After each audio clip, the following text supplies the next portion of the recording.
2-quart canteen. Because we did them with Smokes, 40 Mike. I 100% believe that this is probably the very first because it has this little pocket on it. It was a modification to the large rucksack. So remember, he had that strap thing, and you made mine exactly like that, and you made a 2-quart canteen that went with it. Hey, beep that. When that name he just said, beep that out of there. How come? Because you said his name. Is that not good? I mean, I don't think he... Well, yeah, beep that out of there. Yeah, he's still... Beep, beep, beep, beep, beep, beep, beep, beep, beep. Actually, I want you to do what I told you the other day. When I'm talking, just randomly a word out every couple of sentences. So people are like... so fucking mad over So people are like, what did he just say? What is he talking about? I think he just said It'd be awesome. That is half of... Austin did beep a bunch of like normal words out, and people are like, oh my God, why did they beep those names out? What podcast is this? 42? 33. 30. 28. 33. 28. 22? James would walk into the Mexican restaurant. 66. We're not that high. I know. 3 times 3 is 66. James would walk into the Mexican restaurant and say some... I don't know what he said to him, but it never was like real Spanish. But they're like, hey, right on, gringo pistolero. But he would do it someplace else. They'd look at him like, the fuck is he trying to say? Oh, shit. So what's up? Another day in paradise. Pulling the Thread podcast. Scully John. Episode 33. 26? Trace. Is that as loud as it is on the thing, or is it louder? No, I think it's how we hear it. Okay. We could turn that channel up and make it louder. It's not very loud. Doesn't really CNN? rock the house. Were you on CNN? I was not on CNN. Never? Any of your exploits on CNN? Have I ever been on? No, I don't think so. I don't think CNN. No. CNN adjacent, maybe? But I don't think CNN. Why? I was just curious, because that's what he said. Could have picked a better reason to be on CNN. Oh, yeah. No, CNN adjacent, maybe, but I don't think CNN. Did you see my stuff on CNN? No, I did not. I saw your stuff in the newspaper, but I didn't see your stuff in CNN. Which newspaper did you see? I don't remember which newspaper it was, the one where he's holding the airsoft gun. Oh, that one said federal agent poses with stolen machine guns from Camp Pendleton, 46 machine, and it had an airsoft wheel on there. Yeah, it was really like real airsoft gun. That's not the first time that federal agents have posed with totally fake guns, which is really weird. You would think that the guys, if it was your job to enforce, if it was your job to enforce, that you would know the difference between a fake gun and a real gun. Well, there were some really cool real guns there. There was 13 of them. Yeah, but you know why they didn't pose with us? Because they were all legal. Because they were stealing them. Oh, maybe. They stole all the shit off of those. They took all the stuff. Well, yeah, that doesn't surprise me though, because once a firearm goes into Hawk, the law enforcement departments here in the South, it's actually kind of cool because they can sell those. Do they sell them? Yeah, they do sell them. You can if you're a what do you call it? I don't know. If you have a license, every so often the departments will auction off the guns. In California, what they do is they have to destroy the serialized part. So there are certain people within the confines of that weapons locker who will take every single part off those guns. So the only thing that's getting destroyed is the serialized part. So there was boats, boats, heading out to the Marianas Trench. Out off La Jolla out there. And they dumped them out there. Yeah, they dump them. Because it's, 4,000 feet or 6,000 submarine canyon out there. They dump them out there.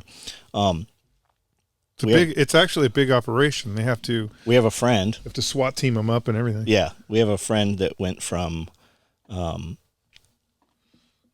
where was that giant outlet mall up past... anyways, up above California, up above San Diego there's a... I don't remember what fucking city it was, but he was a SWAT dude there.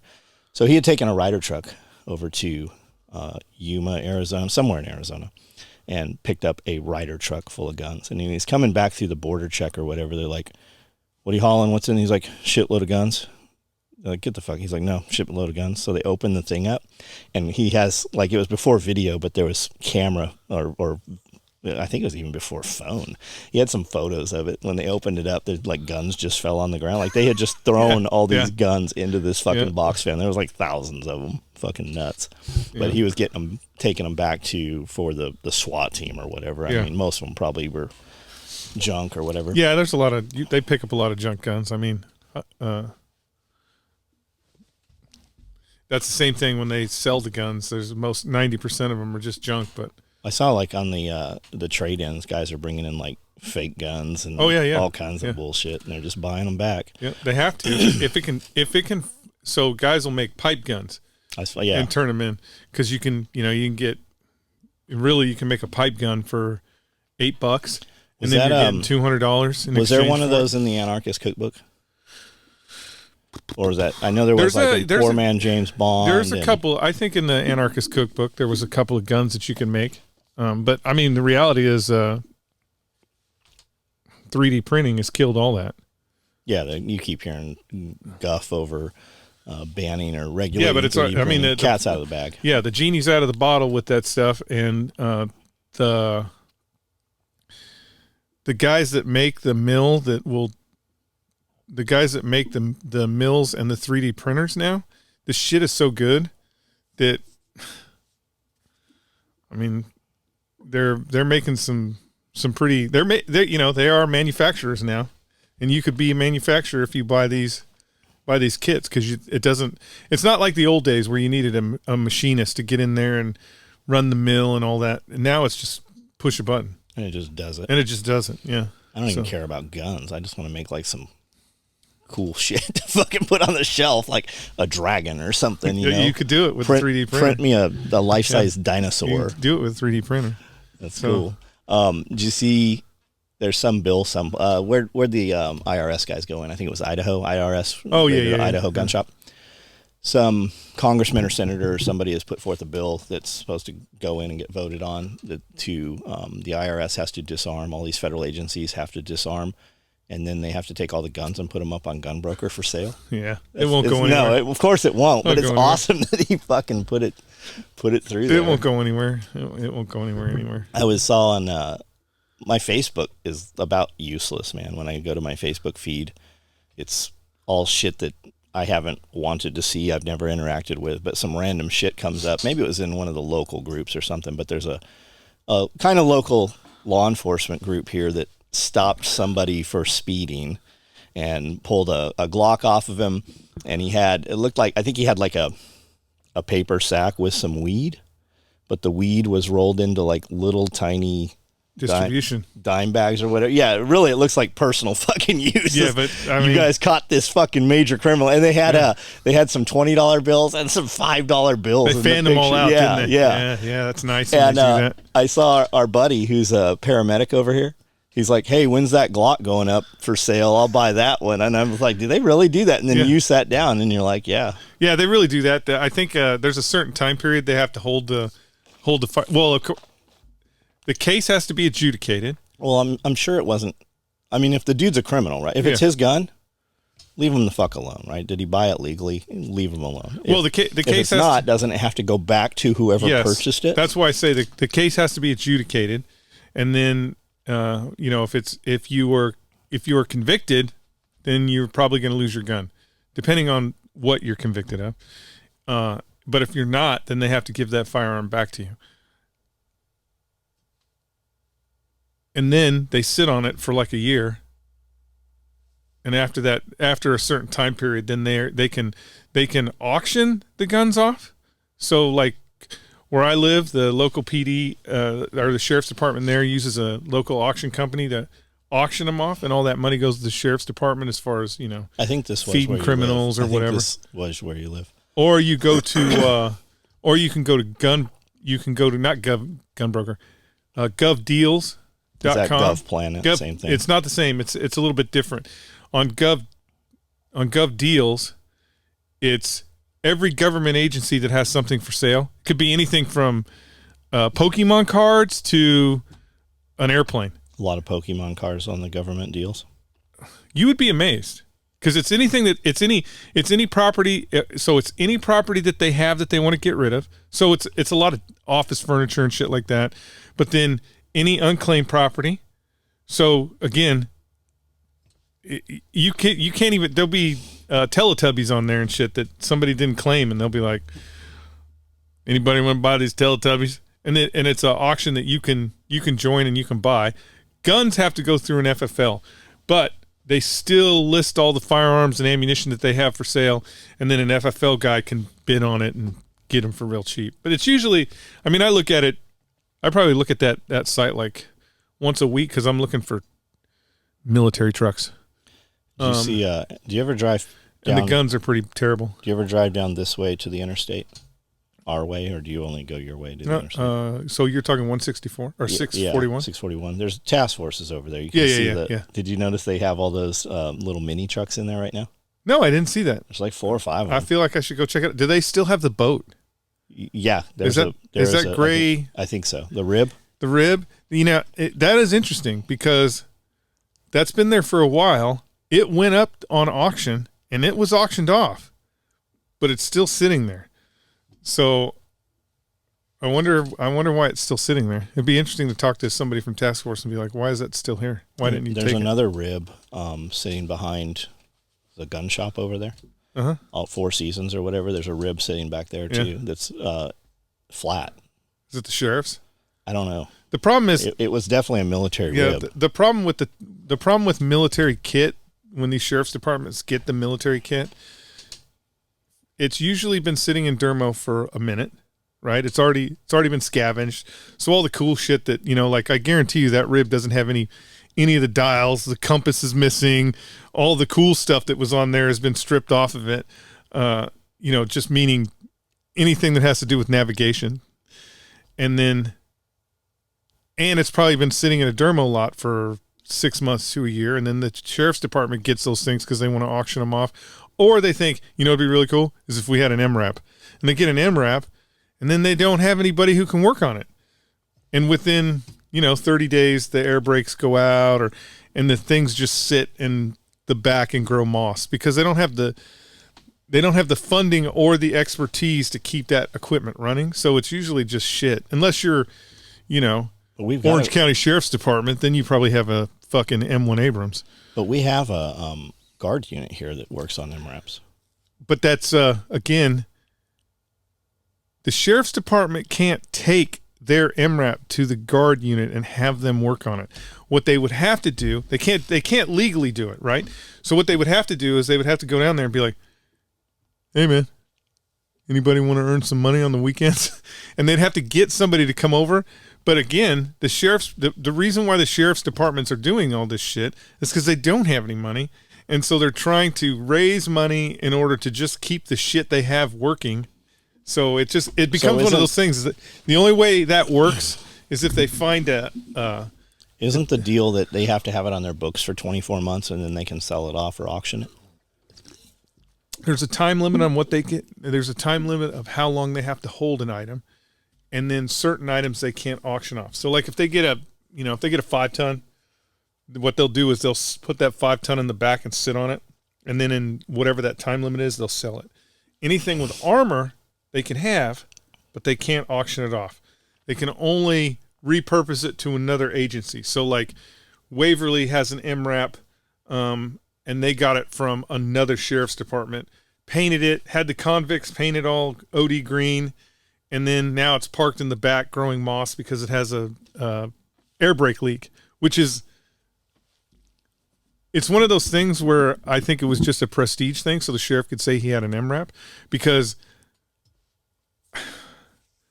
I'm no mechanic. But I feel like I could go there and figure out what's wrong with the air brake and get the air brake working on the MRAP.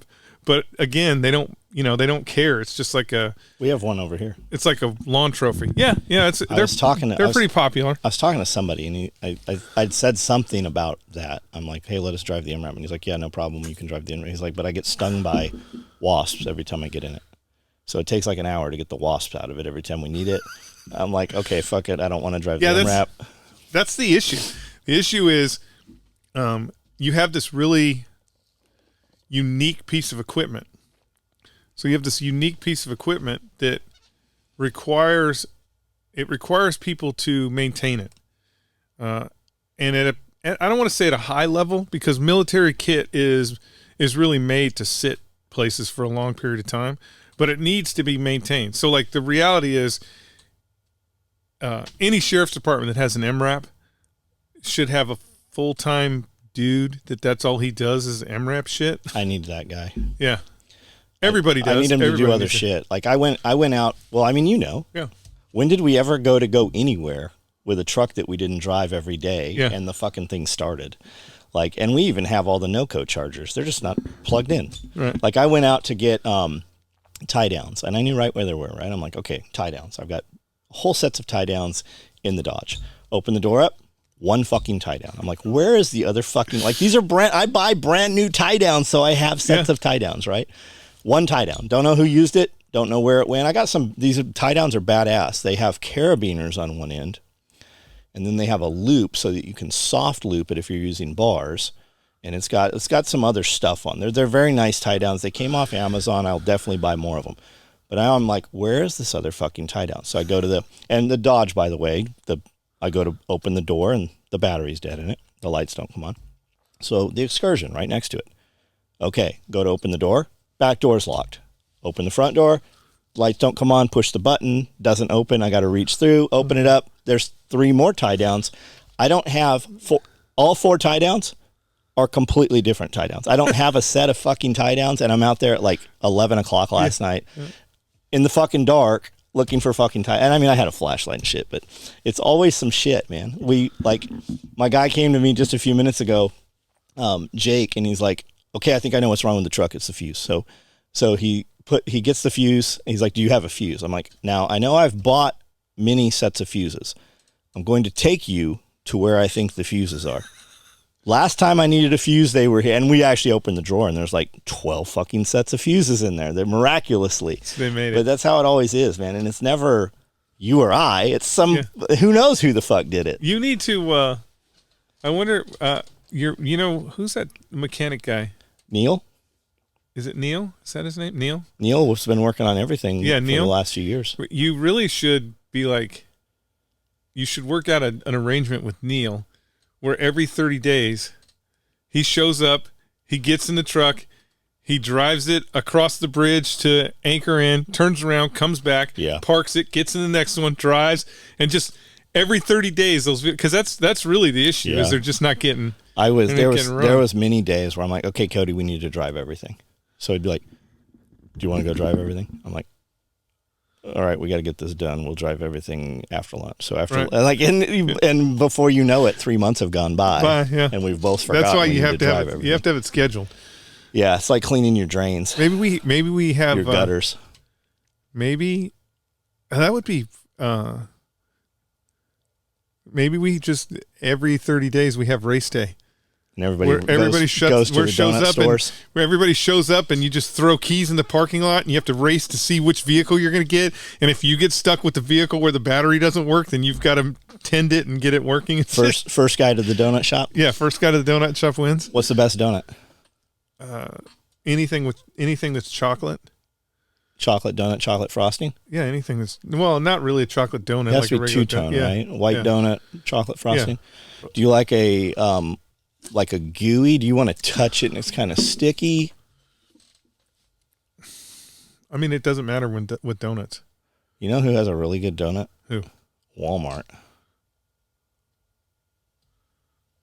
Walmart has a good donut. Is that because you're in a donut desert? No, we actually have a Camden donut's pretty good.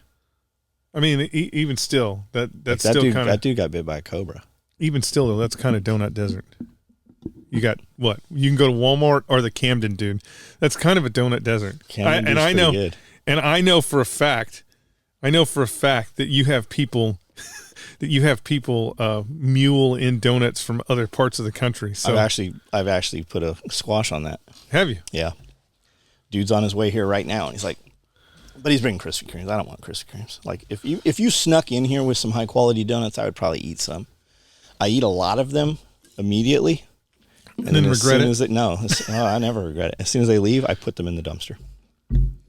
I throw them away because I will eat them. Yeah. Don't bring a dozen. Don't bring any. Don't bring a dozen. John loves donuts, especially if they're... They have to be good donuts, though. They can't be like bullshit donuts. Don't bring anything that's fucking lemon. Like, you remember Reed brought donuts? Yeah. And he brought I'm like, what did you get all the donuts they threw away that nobody wanted? What the fuck is this? I like sparklers and snakes.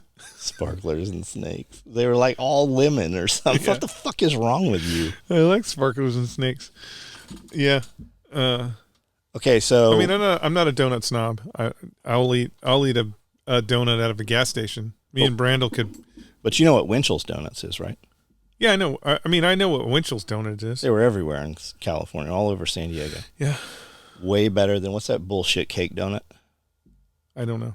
They make coffee. Dunkin' Donuts. Dunkin' Donuts, yeah. Terrible donuts. I don't know. It may have been a Winchell's. It has to have been, because if you're saying it's good, it was not fucking Dunkin'. Again, here's the issue. The issue is you're talking about, I was going to elementary school at the time. So I was going to elementary school. I want to say it was... Did you not ever go I'm going to have to look it up and figure out what the name of that donut place is. But it was on the corner. We had a 7-Eleven, like a karate studio, and then a donut shop on the corner. It may have been Winchell's at one time. And we would, me and Chris Kiocho would meet there every morning. We'd take the trash out because the trash, you had to go downhill. The trash was a pain in the ass for these people. And so we'd take the trash out. We'd come back. We'd get a dozen. They'd give us a dozen donuts for free. And then we'd go buy 2 super big gulps and walk to school with our dozen donuts and super big gulps. That was all elementary school. Did you fill your super big gulp with milk? No. You can't have donuts without milk. It was Diet Pepsi. Milk amplifies. Milk makes every donut better. It was actually Pepsi at the time, no Diet. By choice. Oh yeah, of course. It was the best. And then you'd be the hero because you still had to walk down to the school, and as you're walking down to the school, you got a dozen donuts. How old were you? What grade? We probably started doing that. We probably started doing the donut run for 7th and 8th grade. Did you get a girlfriend over it? No, I didn't get a girlfriend over it, but I did. But I mean, we were kind of the cool kids because we always had donuts. Were you fucked up in class after you ate all the donuts? No, because this is back. Remember, this is back in the when we were fucking had PE 4 times a day. This is back when they used to have recess and PE. Yeah, that's true. And so you could work off that energy, and we didn't have any ADD kids back then either because guess what? I haven't looked it up. We had PE. I've not fact checked this, but I've heard it said several times. Autism didn't exist until like the 80s, barely in the 80s, and then really in the 90s is when autism came on the scene. I don't know if it just wasn't diagnosed or it was called something different, but if you look at the numbers of autism, they fucking rapidly climb. Every year they rapidly climb from like the 90s forward. Yeah, but and then ADD, same thing. Like there was no ADD. You want to fix and why do kids? It's boys have ADD way more than girls have ADD. And it all correlates to the amount of exercise a boy gets every day and sunshine. Yeah, It correlates to that. Boys aren't supposed. Men and boys are not supposed to be warehoused in buildings for 8 hours a day. That's because of testosterone, and so you're supposed to be out running and jumping fences and digging holes and doing all that shit. That's why ADD is an issue. It's not I would say it's not a real thing. They said you don't and maybe it wouldn't be diagnosed, but the Amish have no ADD and they have no autism. I mean, I don't know if that's one of those things you'd have to actually do real research. I heard it said too. They also had no COVID. I heard it said too that all the allergies, the food allergies and the nut allergies, didn't exist until the 80s. The peanut butter allergy is actually you can look this up if you would like. It's not the peanuts. No, it's man-made. Yes. Because someone started this whole thing about peanuts. Females had stopped eating peanuts, and that's what's giving their children peanut allergies. So it didn't pass the So if they would have if they'd have been eating peanuts while they were pregnant, they wouldn't have had this peanut allergies. I had heard there was some correlation when the nut allergies came to be, when it started popping up on the scene in society. It was also when certain chemicals started being used on those nuts. Could be. I mean, the other thing too is just because we are way too comfortable, and I say that as someone who's comfortable, because we are way too comfortable, we tend to identify things that we overreact to everything, and we turn it into a bigger problem than it really is. Where, 20 years ago, if you'd been like, oh, hey, I'm having an allergic reaction to these peanut butter sandwiches that you're feeding me, your parents would have been like, rub some dirt in it. Peanut butter's all we got. And you'd ate the peanut butter. I mean, that's just the way it was. Yeah, there wasn't any nut. I mean, in school, like first, second, third, fourth grade, everything was peanut butter. Yeah, you had peanut butter all the time. Mothers of America now act like it's anthrax. So, if you open that bag that's got peanuts in it, my child's going to die. They're not going to die. We would also get to school and just be on the playground until the first bell, right? And then you'd line up on some numbers, and then you'd go into class, and you'd be in class, and then at like 9 o'clock, you'd go back outside for 15 minutes. And then at lunch, you'd be outside for, I think we had an hour, and then we'd be outside again. We had 2, if not 3 recesses plus lunch. Yep. And you'd be out there, and then you'd have like kickball and dodgeball, and then we'd have field days all the time. It seems like we were always doing that, where you'd have like sack races and wheelbarrow races. Like, I couldn't imagine, could you do a wheelbarrow race right now? Like I pick up your feet and you make your body rigid and you run with your hands? Fuck, man, I'll bet you that would be like child abuse now. Or Red Rover, and you got to run through and break through people's arms, and you're trying to really keep them from coming through. Or dodgeball, like we played dodgeball. Like, you don't have kickball. We played kickball. We would have a line of people over here and a line of people, and we would kick the ball into the line of people. Yeah, we've with the teachers. We've definitely made. We've definitely allowed a certain group in our population to sterilize the world, and it's not good for anybody. That's why we have all these. When you think about antibacterial soap and all, you're supposed to catch things. You're supposed to allow your immune system to exercise and work on those things just like muscles. And because we are trying to sterilize the world, that's why you have people that get rare autoimmune diseases, because we're trying to sterilize the world and we're not creating individuals that are healthy enough to survive on this planet. It is said that, I heard Rogan say it many times, that most U.S. citizens have the equivalent of a credit card's worth of plastic in their body, forever chemicals and all the plastics and stuff. And it's coming from all kinds of shit. Like, if you look at what's in your shampoos, your body absorbs that stuff. All the receipts have a plastic that passes right through your skin into your body.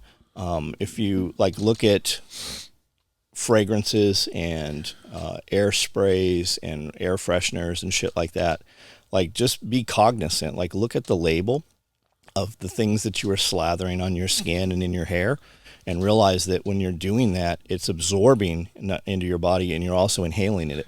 And just be cognizant. Just take some random shit that your wife is spraying on her and read the label. You can't pronounce it. There's not a fucking thing on most of that shit that you can even recognize. And unfortunately, if it says not tested on animals, it's probably a carcinogen and it's slowly killing you. And also, you've got this, I don't remember what it's called. The Bill Gates thing just came out with this food freshener thing, right? That they have now sprayed on all our fruits. The EPA has approved, right? And it's supposed to have a sticker on there, whether it will or not. It won't. 1% of it is ascorbic acid, I think is what it was. 99% is proprietary chemicals and not disclosed as to what they are.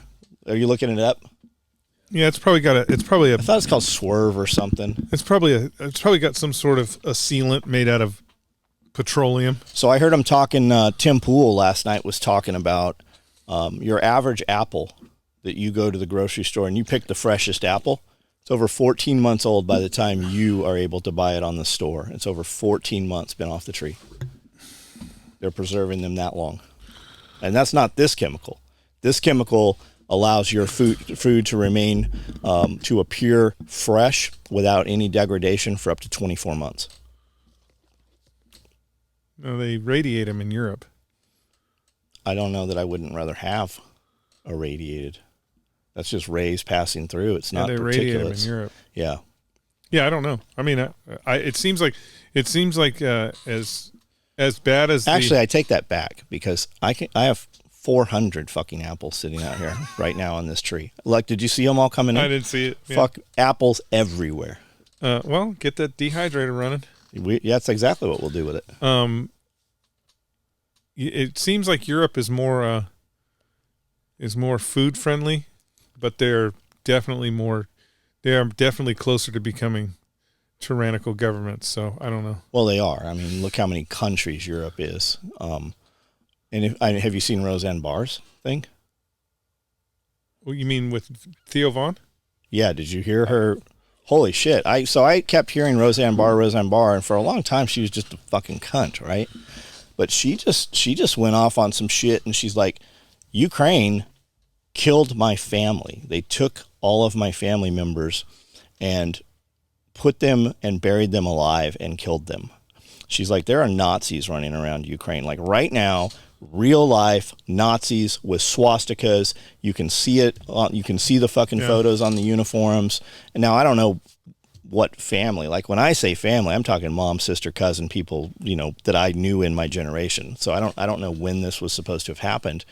But holy shit, there's people. Yeah, I mean, again, I draw kind of a line on that when people say that. Is there people LARPing? There are dudes in Ukraine that are LARPing. They are pretending to be Nazis, but Nazi is a party. Well, we're talking and we direct descendants like Goebbels. But we wiped all that out. It's kind of like you know who's direct lineage from all those Hitler guys, all the like Hitler's right hand henchmen. No, but Klaus Schwab.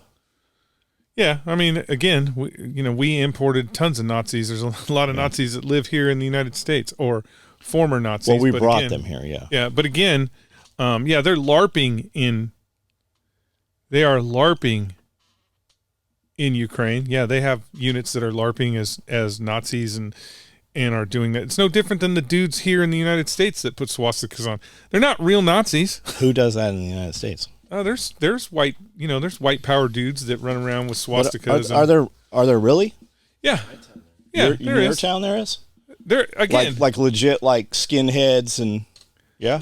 Again, they're there, but here in the United States, the numbers don't mean anything, right? It's if you say, "Oh God, there's Nazis in America," there's more of other things that we need to worry about versus the 10 guys in Yazoo County who are, drinking beer and listening to skinhead music and is that ska? Is that what that's called? Wearing swastikas, music? Right? Same thing with the thing that most people don't understand is, like the Azon battalion. They talk about the Azon battalion. That's the battalion that was very heavy in the occultism, right?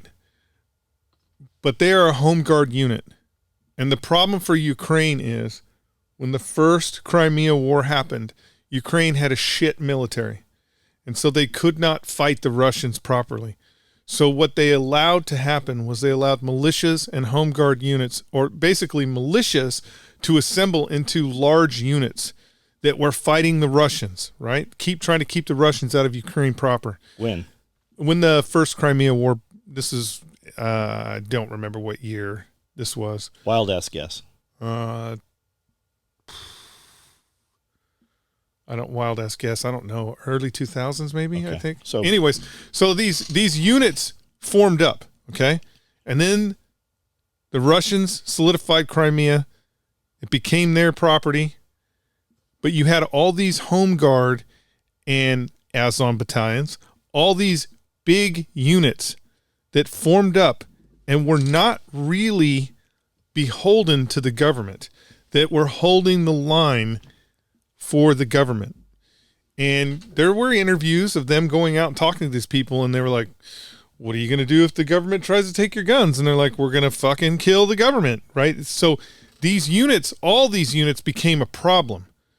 They all became a problem for Zelensky because you had all these very well-armed and very well-trained, I don't want to say well-trained, but well-seasoned troops that were on the front lines fighting the Russians for real. And then he's got this kind of army, not real army. It looks real good in parades, but it wasn't that good. So now you have the Russians attack again. So the Russians attack again, and they're trying to take more territory. And so what Zelensky is doing is he's training up a real army. So they have been training up a real army. They have... Who is training them? Well, NATO is training them. They're being trained in England, Poland. But he's training up the real army. But what he's doing is he's forcing all these home guard and militia units into the front line.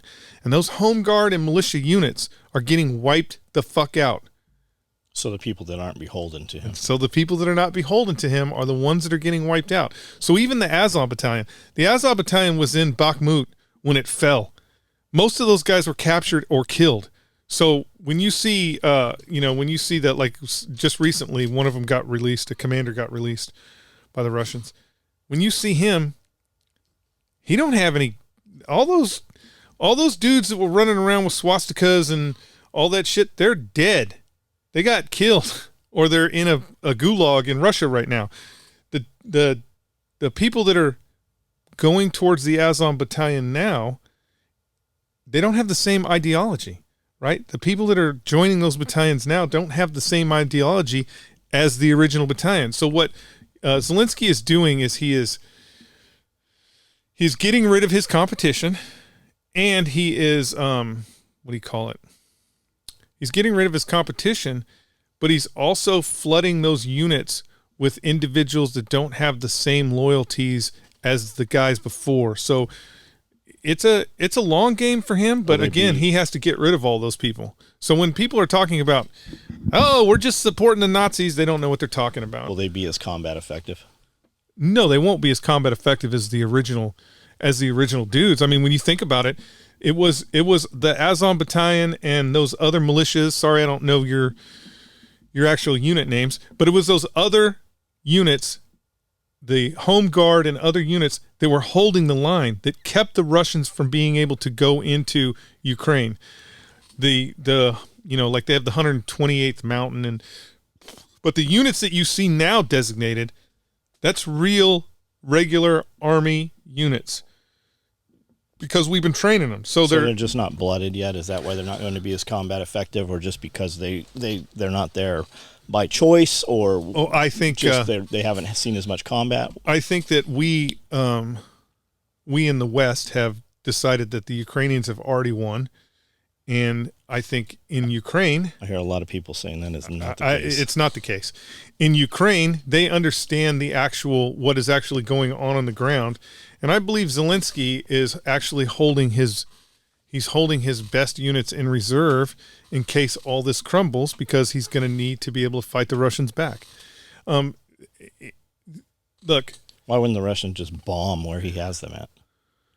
They do. They try and hit him, but the Ukrainians are. The reality is, as a fighting force, so as a overall fighting force, the Ukrainians are much better than the Russians. They are much better. They have better discipline. They have better. They're just tactically better than the Russians. They are much better. Hence, this is just like World War II. The Germans were tactically better than the Russians, but the Russians can afford to throw 150,000 guys to the slaughter. The Ukrainians can't. The Ukrainians right now, I saw a thing where they were talking about they only have 40,000 troops in reserve. That's not enough. That's not going to do it. What about all this we're out of ammo shit, and we have to send cluster bombs? We are out of ammo. You have to remember that the United States has been fighting for 25 plus years in Afghanistan. And what is ammo when we're out of ammo? What are we talking about? We're out of 5.56, or we're out of what? Well, probably out of everything across the board. Because we never, again, because this is the United States, we never replenish what we use.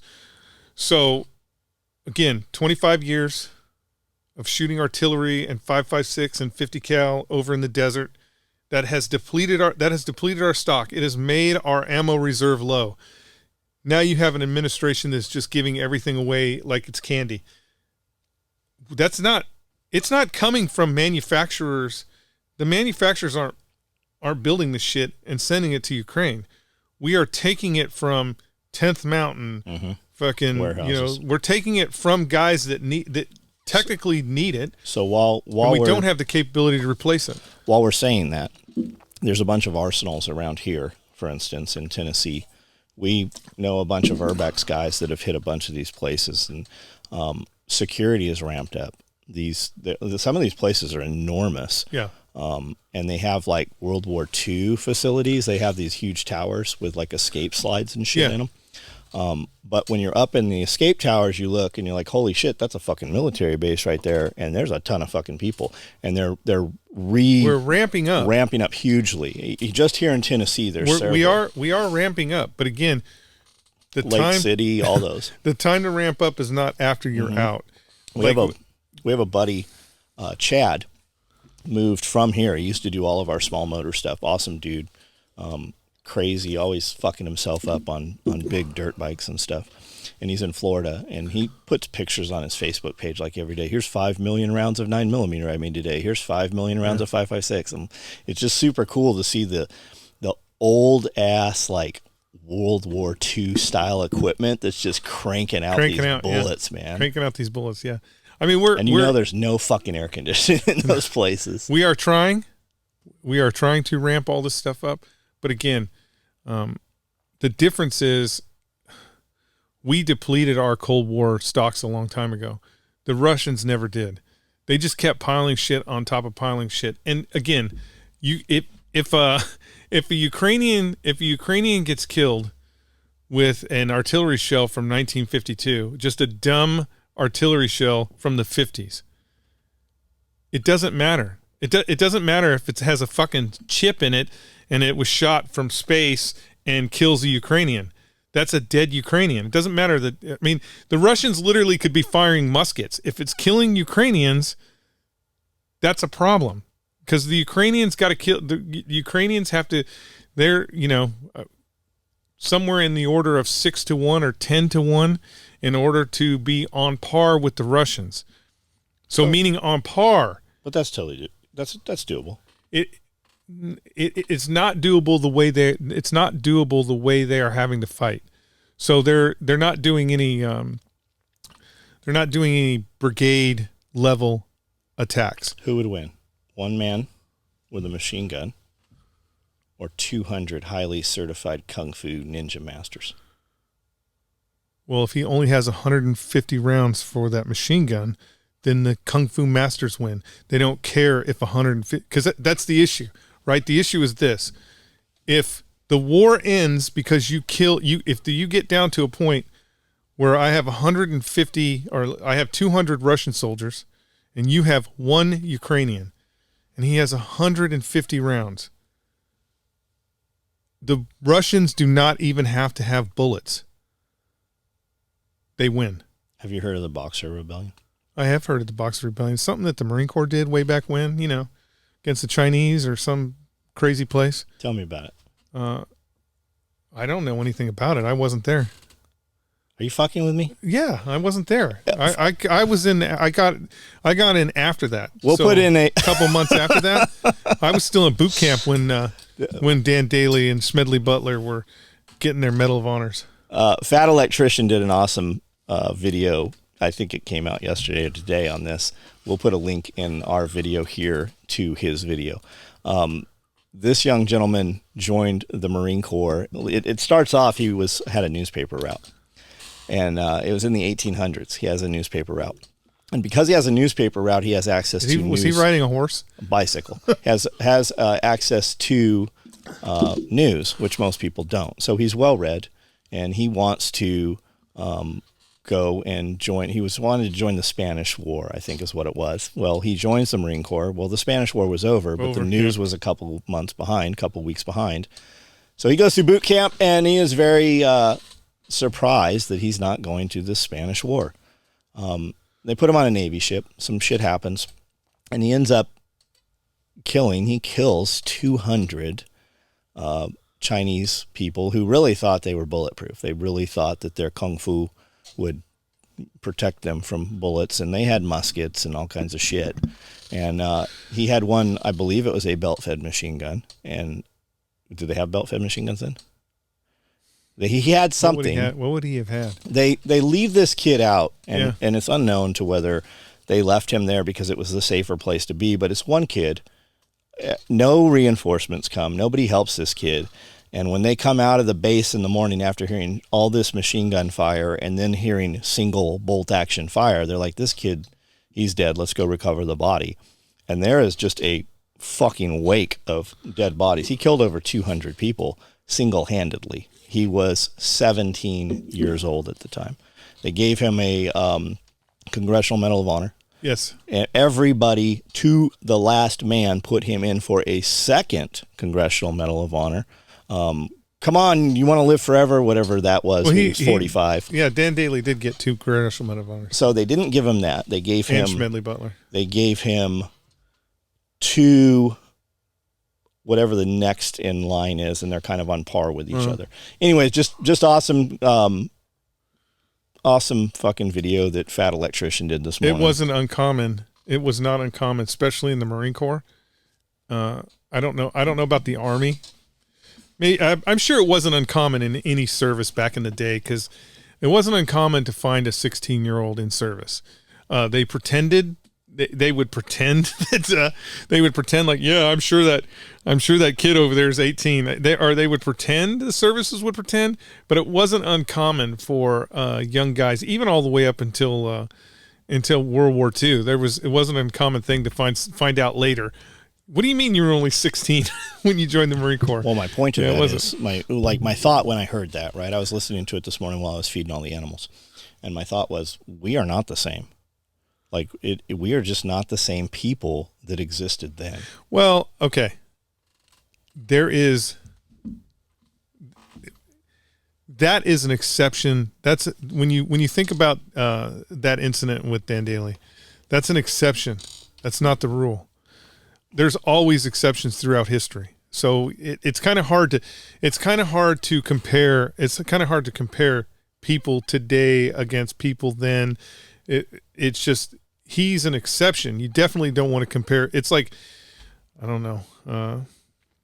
It's like taking an NFL player and saying that's what an average human being was in the 2000s.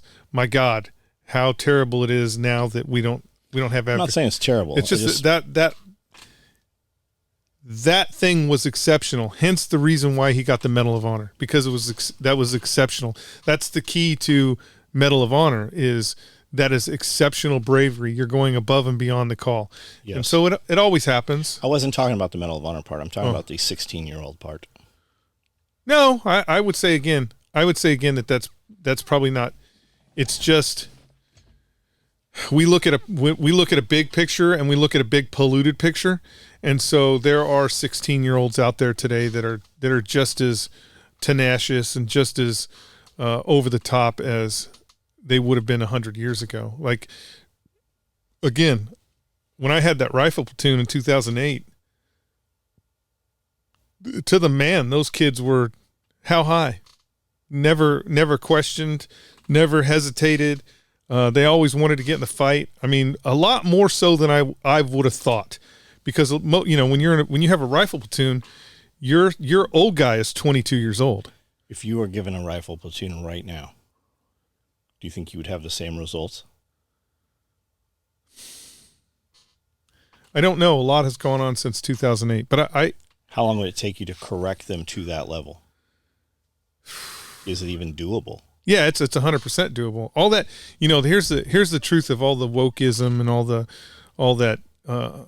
the soft handling that they're trying to do in the military. Okay, the truth of the matter is is if you get anywhere where there's a real gunfight, there's real shit happening, all that stuff goes out the window. Nobody's talking about that anymore. Nobody cares about that anymore. And if you technically and tactically know what you're doing, those kids are going to follow you to the end of the earth because they want to survive just as much as anybody else.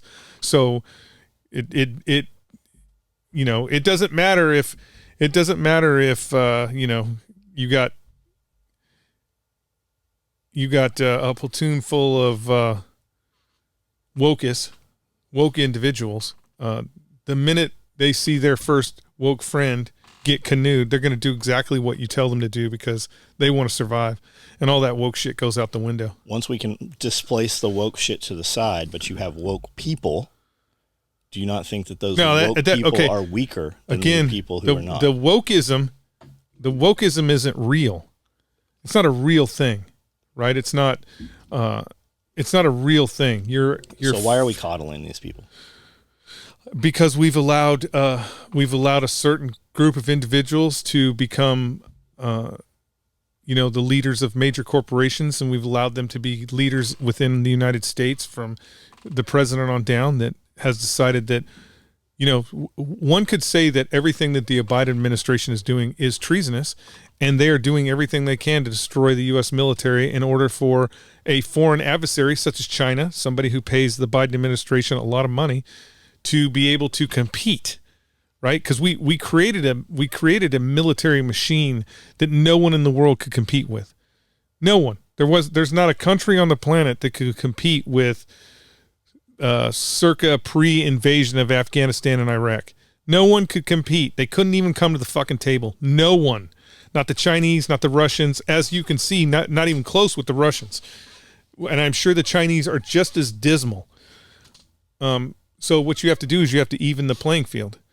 And the Chinese have spent the last 20 years influencing our economy, influencing our media, influencing all that through financial gain, meaning they're paying people a lot of money to be fucking traders.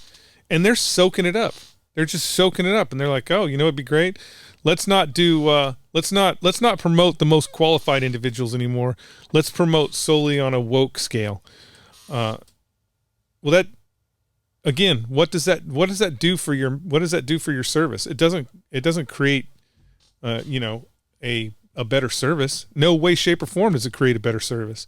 Because now, if you have somebody who's hardworking and does his job correctly, he's not going to get promoted. So, Bet David was saying, you used to get off the bus in receiving, right, for boot camp, and drill instructors yell at you, hit you with their hats, and make you do push-ups and make you PT with your sea bag and stuff. And he said that they don't do that anymore. Now it's team building and shit. Well, that's the Army. The Army hasn't done. Army has not done. So his point, done that in a long time. And his point was, you can't even get through being screamed at. What's going to happen when you fucking see your friend get fucking blown up, right? Again, and when it comes out publicly, that we have a 4-star trans general and all this shit, like the enemy is just laughing at that shit. They're not. Well, he's not a general. He's an admiral. And I don't consider the Surgeon General part of the military. I'm thinking there's another one. Yeah, it's him. I'm thinking there's another one. It's him. As soon as you told me, I looked it up. I was like, wait a minute. Did they promote a? Which, it's him. And he's a classic example. The Surgeon General is a classic example. That's just bad diagnosis. 100% bad diagnosis, because he's got a family. He's got kids.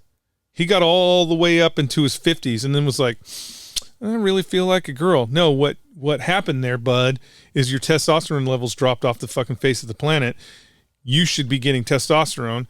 And I guarantee you, if they did testosterone replacement on him right now, and they said, here you go, this is how much testosterone you're supposed to have, in 2 months, all that woman shit would be gone. He would be like, "Oh, you want us to consider you? You want us to consider you a woman? No problem. Cut your nuts off." Well, I mean, how convicted are you? You want us to play your game? How convicted are you to your game? Again, It's not even. Why do they get so mad? Like I've seen them in these town hall meetings and shit. I've seen them, testifying in Congress. I saw him testifying before Congress, and he's like, "Do you have a penis or a vagina?" And they lost their shit over it. Like, I think that's a very valid question. Do you? Which do you have? That's what you are. Yeah, and the crazy thing is you can't even, once you have surgery, you don't have either. Yeah, no, it doesn't function. It can never come back. And you don't have either, and it's unfortunately it's a wound that is always trying to heal. I gotta pee. Uh-oh. Because when Amanda comes in and sits down, it'll be completely fucked up again. I think she has to do all this shit too. Rodents? I don't know. Maybe you got what is that? What's that one guy's name that gets in trouble here all the time? Tyler. Maybe it was Tyler. No, I really feel Ghost of Tyler. I feel like somebody comes in here and does a podcast that we don't know, because I'll come in here and I'm like, who the fuck's been sitting in my chair? Don't realize it, but the gas station owner has his podcast in here. Fuck, I don't know. Oh, that would be awesome. That would be awesome. Brandon, what you need to do is you need to just get two random people and bring them in here and just one time just do a podcast. Where it has nothing to do with. Because I'll come in my chair will be different. My mic will, this will be fucking different. My levels, everything's fucking adjusted. I swear, when I walk out of here, Brandel just fucking just moves all the fucking buttons. We need to get a couple of hobos in here and just do a hobo podcast. Speaking of hobos, Mike in the fuck shack. Speaking of hobos, do not tell me there's a fucking hobo out there. Did your boy get out of jail? I see him over there pressure washing cars now across the street. The dude who tore that trailer apart with his teeth. It's not the same dude. So you've got new people that have claimed that territory.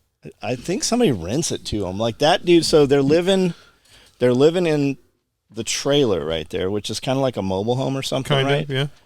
And then they have all those cars there that they're constantly washing and cleaning. I think he does a detail business kind of there. I don't know where's the water coming from. I don't know, but I see him out there pressure washing every time I go home. Is there water on the property? There has to be. Brandel, no shit. This dude by himself with no tools. With his teeth. He had a double wide. No, it was a single wide, but it was a single wide trailer. Did he... It was as big as a tinfoil ball when he was done. I swear he used a pair of vice grips to peel it apart with. It was as big as a tinfoil ball when he was done. He cannibalized a whole mobile home trailer. I don't know what he did. I'm sure he was just after copper wire, but I mean, there was nothing left. Got it there. So there's a wooden shack there, right? That was kind of a house at one time, maybe. And this dude stayed in there, and it would catch fire 7 times. I shit you not, 7 times. The fucking 7 times. Fire department. The fire department with a fire truck and hoses come and extinguish it, and he continues to live there. And then something happened where the SWAT team, or guys with long guns, come over there and they're looking for him, and he's not there, and we never, that was the end of him, right? He didn't own the property. These are 2 other people. I think there's a husband and wife, and there's a fire. There's a campfire out there 24 hours, but at night, and there's a toxic smell wafts through the compound.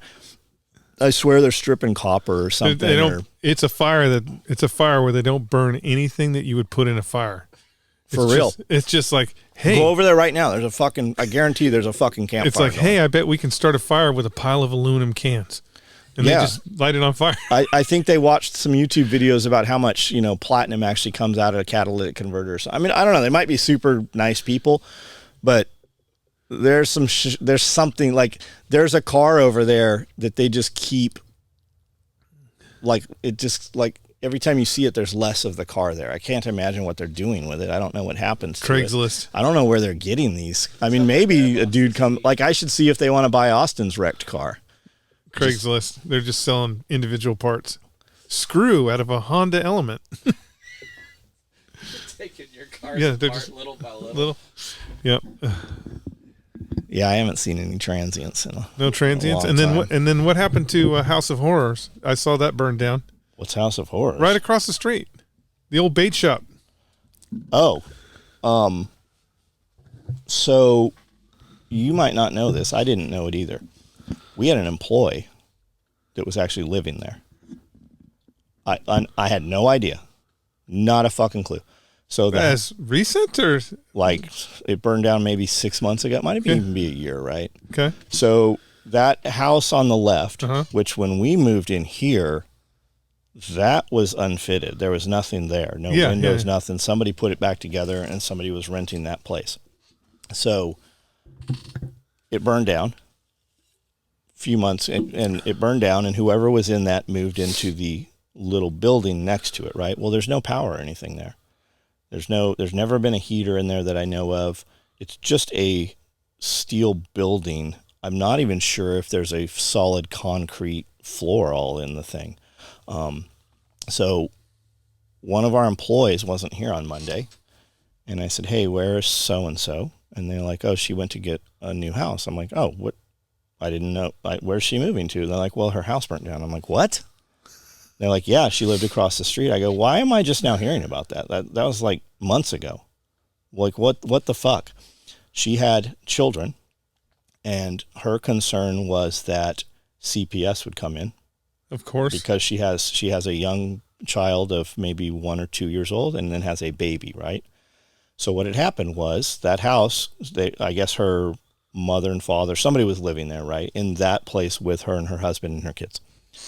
Catches on fire. There's a wood fire stove or chimney, something in there. It's wood fire, right? Yeah. It was always billowing smoke.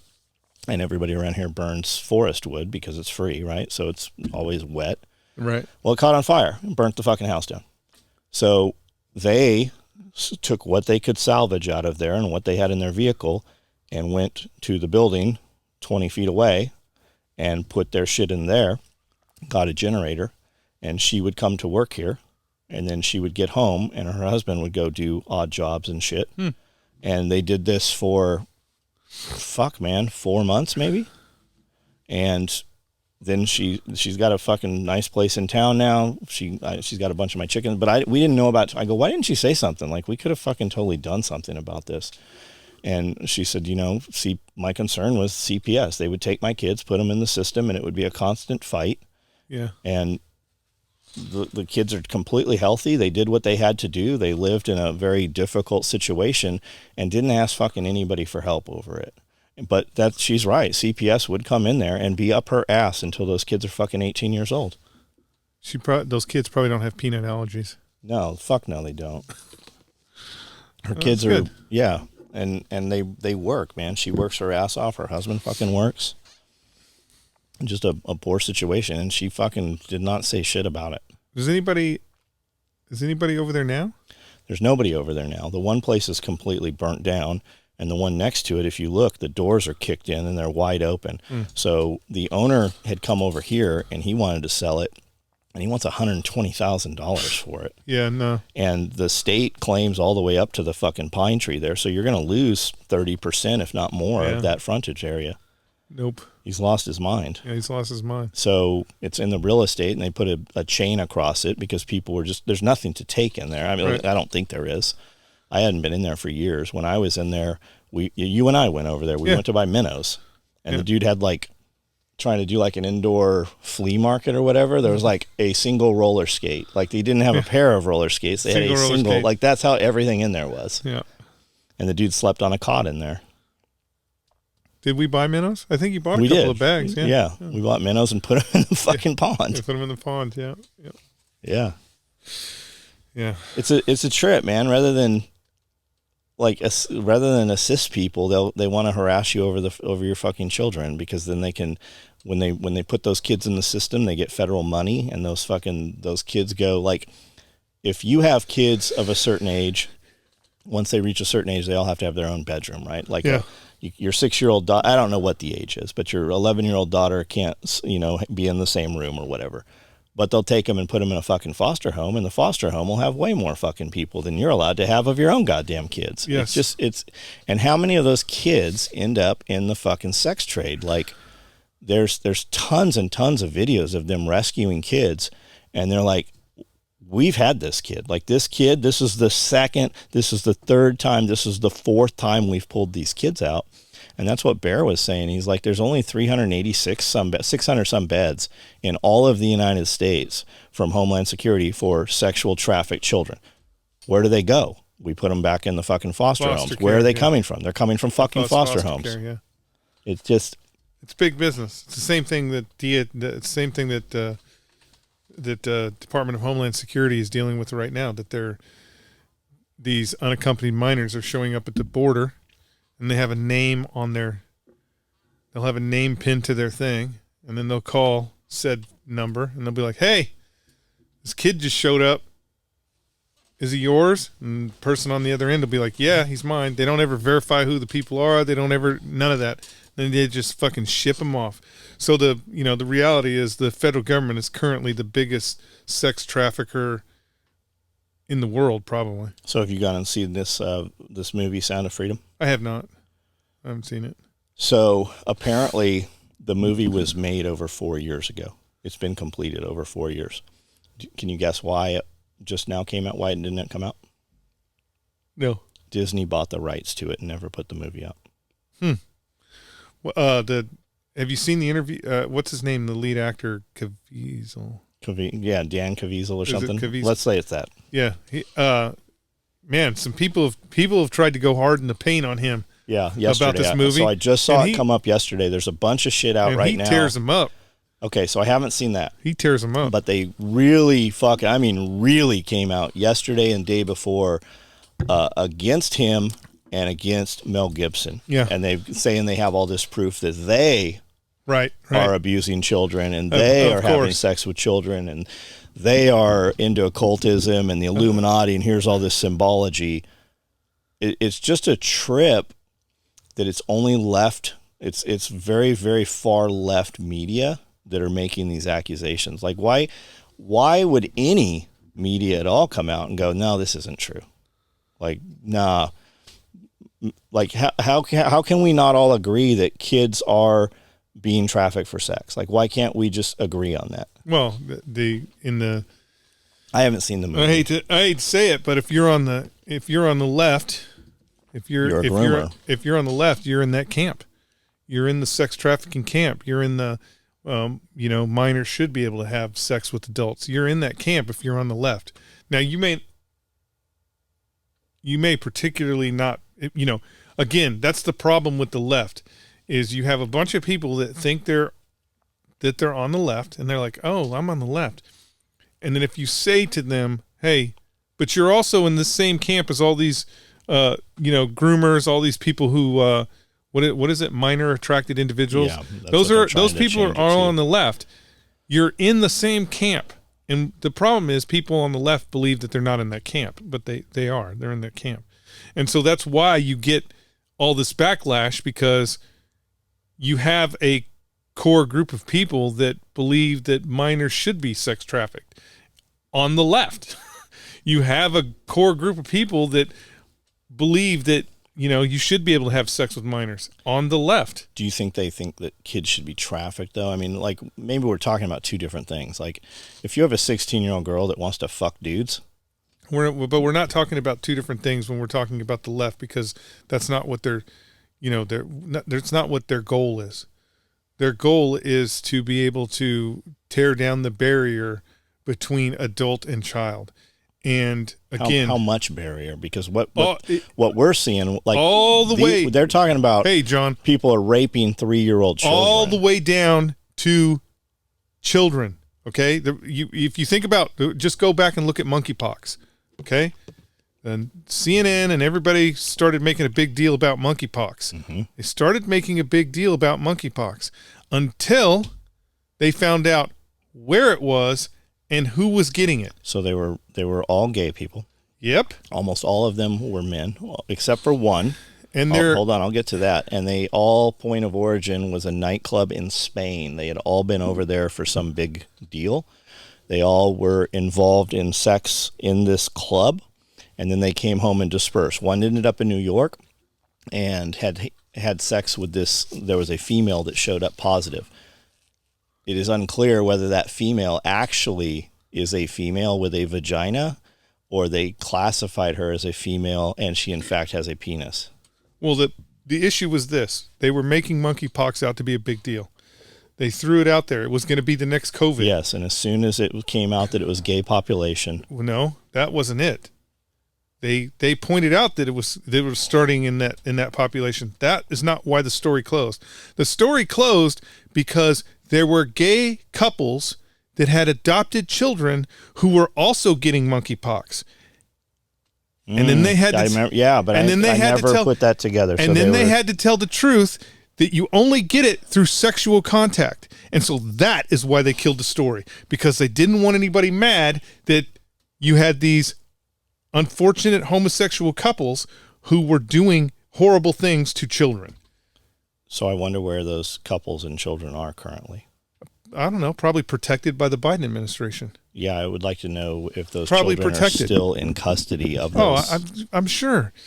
I'm sure that they don't, again, when you're dealing with the extreme left, that is acceptable behavior. It's acceptable behavior on the extreme left. Anything that goes against the normal family unit. I don't think they, yeah, there is a big, a big idea of destroying the nuclear family, but I think when you're dealing at that level, you're just dealing with depravity and they want chaos. They want the seed to sow. They want a seed. Sow the seed. Sow the seeds of chaos. And I think that's all that is chaos. And I am happy. Really, that the gay community is starting to stand up against this shit and go after these people, because that's the only way we fix this without violence, is if the gay community understands how fucking horrific these people are and they start outing their own. And once they start outing their own, we'll be fine. Take care of your own shit and we'll be fine. Because, again, the majority of the community are tax-paying, law-abiding, perfect, American citizens. But the problem is they've brought the goddamn wolf into the hen house, and that wolf is hungry. They need to fucking handle their business. And there are some organizations within that community that are starting to do anti-grooming, slow the whole transition thing down. There are people within that community, but they need to start policing their own. That's the only way it goes without violence. Didn't we just have some more mass shootings? I don't know. There was a dude in New York on a scooter that was running around shooting at people. Again, didn't fit the narrative, so nobody reported on it. White House said something about mass shooting, but they didn't have a picture of him. He's a black gentleman, on a scooter, and I believe believe he shot white folks. 13. 13. I believe it was 13. His total was 13. Oh, I thought it was 2. Shot. I think only a couple were killed. But again, didn't fit the narrative. And by the way, folks, he did it in New York City, one of the most gun-controlled areas in the world. Now just imagine what would have happened if one of those 13 people would have been allowed to carry a firearm for self-defense. This could have been over a lot sooner, but because you live because you live behind enemy lines in New York City, you are at the mercy of evil. Man, you know damn well, too, if one of them had fucking skinned out, smoked that fool, they'd arrested that. They'd arrested the fuck out of him. When that dude tried to kill the deli owner with a knife, when he was stabbing him with the knife, and the deli owner killed him, the first thing they did was arrest the deli owner. Was that New York? Yeah, it was New York City. They were going to put his ass on trial, but fortunately for the deli owner, enough people came forward that they're like, what are you fucking... Texas has been pretty good with that. Like, you walk in and rob a storekeeper in Texas and they kill you. Fucking Texas I guess it depends where in Texas. If you're in Houston, you're fucked. Austin, I think. Austin. I'm sorry, Austin. But there's plenty of video. The problem is, if I was a career criminal, right? If I was a career criminal, I would immediately move to California or New York City, because I can pull up 20 videos right now of dudes trying to rob convenience stores in Texas, and like 10 people in the store skinning out guns on his ass. Why would you do that? Why? That's like I don't know. It's like getting on the Autobahn. It's like getting on the Autobahn in a Volkswagen. In a Volkswagen, right? Everybody's going 120 miles an hour, and you can't go more than 40. It's only a matter of time before you're. So they had like Antifa showing up, right, in different places. There was some town. I want to say it was out west, maybe Idaho or somewhere. And Antifa came in to do a protest. The entire fucking town was there. Like everybody, front and center, fucking armed, a lot of plate carriers and shit. They rolled in, did their little thing. There was no violence. There was no exposed flames. And they left. They're like, fuck this. Yeah. Because it wasn't going to happen. Again, it wasn't going to be allowed. Antifa, Antifa and groups like Antifa, they only operate at that level in places where they are allowed to operate in that level. That's why I would even say assisted. That's why, yeah, you could say assisted. I mean, we had, again, like in Nashville, we had pilots of bricks show up. There was no construction. Randomly piles of bricks dropped in shopping mall fucking parking lots and shit. You see, when you think about Seattle, they specifically handicap the law enforcement from doing anything. So they only operate in places where lawless is allowed.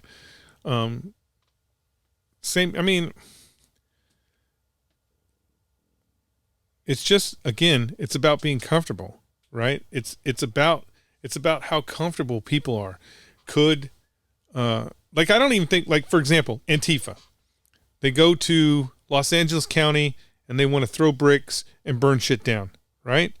They're going to get away with it because Los Angeles County is okay with lawlessness. They're just okay with it.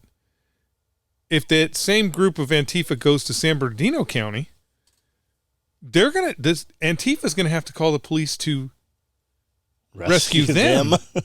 Okay, and that's just the difference. The difference is some people will allow a certain amount of lawlessness. Because what's in San Bernardino? Americans. Blue collar fucking workers. Yeah, blue collar Americans that aren't going to put up with some fucking whiny, sniveling little bitches with fucking blue hair. It's not going to happen. You're not going to come and break our windows. You're not going to come and burn up our cars because, the people in San Bernardino County work hard to have that shit. LA, they look at it like, you got insurance. Who cares if they break windows? Who cares if they, burn a police car? Because taxpayers are going to pick up the bill on it anyways. So let it happen. Same thing in New York City. Like New York City has the largest police department in the United States. No one has a bigger police department than New York City proper. So again, in New York, you should not be able to fucking light a lighter in a protest, throw a brick in a protest, but they allow it. They allow it to happen because, again, it pushes a certain narrative. It's like Chicago, Mayor Beetlejuice.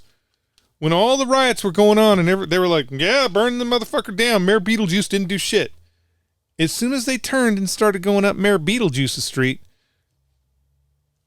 100 police officers surrounding her house. You can't get over here, motherfuckers. Raise the bridges. Yeah. Like you couldn't even get across that fucking river. Mayor Beetlejuice protected her house. Yeah. She didn't protect anybody else's house. Yeah. Did you see New York has come out and they said that these homeless hotels, right, because we're putting them in hotels, we're putting these migrant hotels are too dangerous, so they're going to bring in security to protect the homeless and prevent lawless. I don't remember what the verbiage was, but they're fucking these hotels up. They're destroying the hotels. They're destroying everything around the hotels. So now we're going to bring in basically prison guards to keep some semblance of. You can go fuck some other shit up, but you can't fuck up these. And there's just rapes and all kinds of crazy shit happening. Yeah. Did you see the imam? No. It's actually a pretty good interview. He's actually talking about France, and he's talking about how the problem with Western countries is the Western countries are like, hey, we'll take your, we'll take in all these people, and he's like, you're taking in the worst of the people. That's what France did. You're taking in the worst of the people. You're not taking in the best of us. You're taking in the worst of us, and that's why you're having the problems you're having. Thank you very much. They're taking the people they don't want. They're literally emptying, like we have all the prisoners from Venezuela and shit. Thank you very much for giving us the worst of, or taking the worst, but you're always going to have these problems because you took the worst of us. So San Diego, I think it was San Diego, came out and said that they tested, I don't know if they tested 200 beaches, 198 came out back for the elevated E. coli levels from all the poop on the beaches, that they have to close all the fucking beaches because of all the homeless issues going on. There were some other things. I think it was on Glenn Beck. I was just listening to, and I don't remember what I was doing, but I think it rolled into another video. It was a recent Glenn Beck video.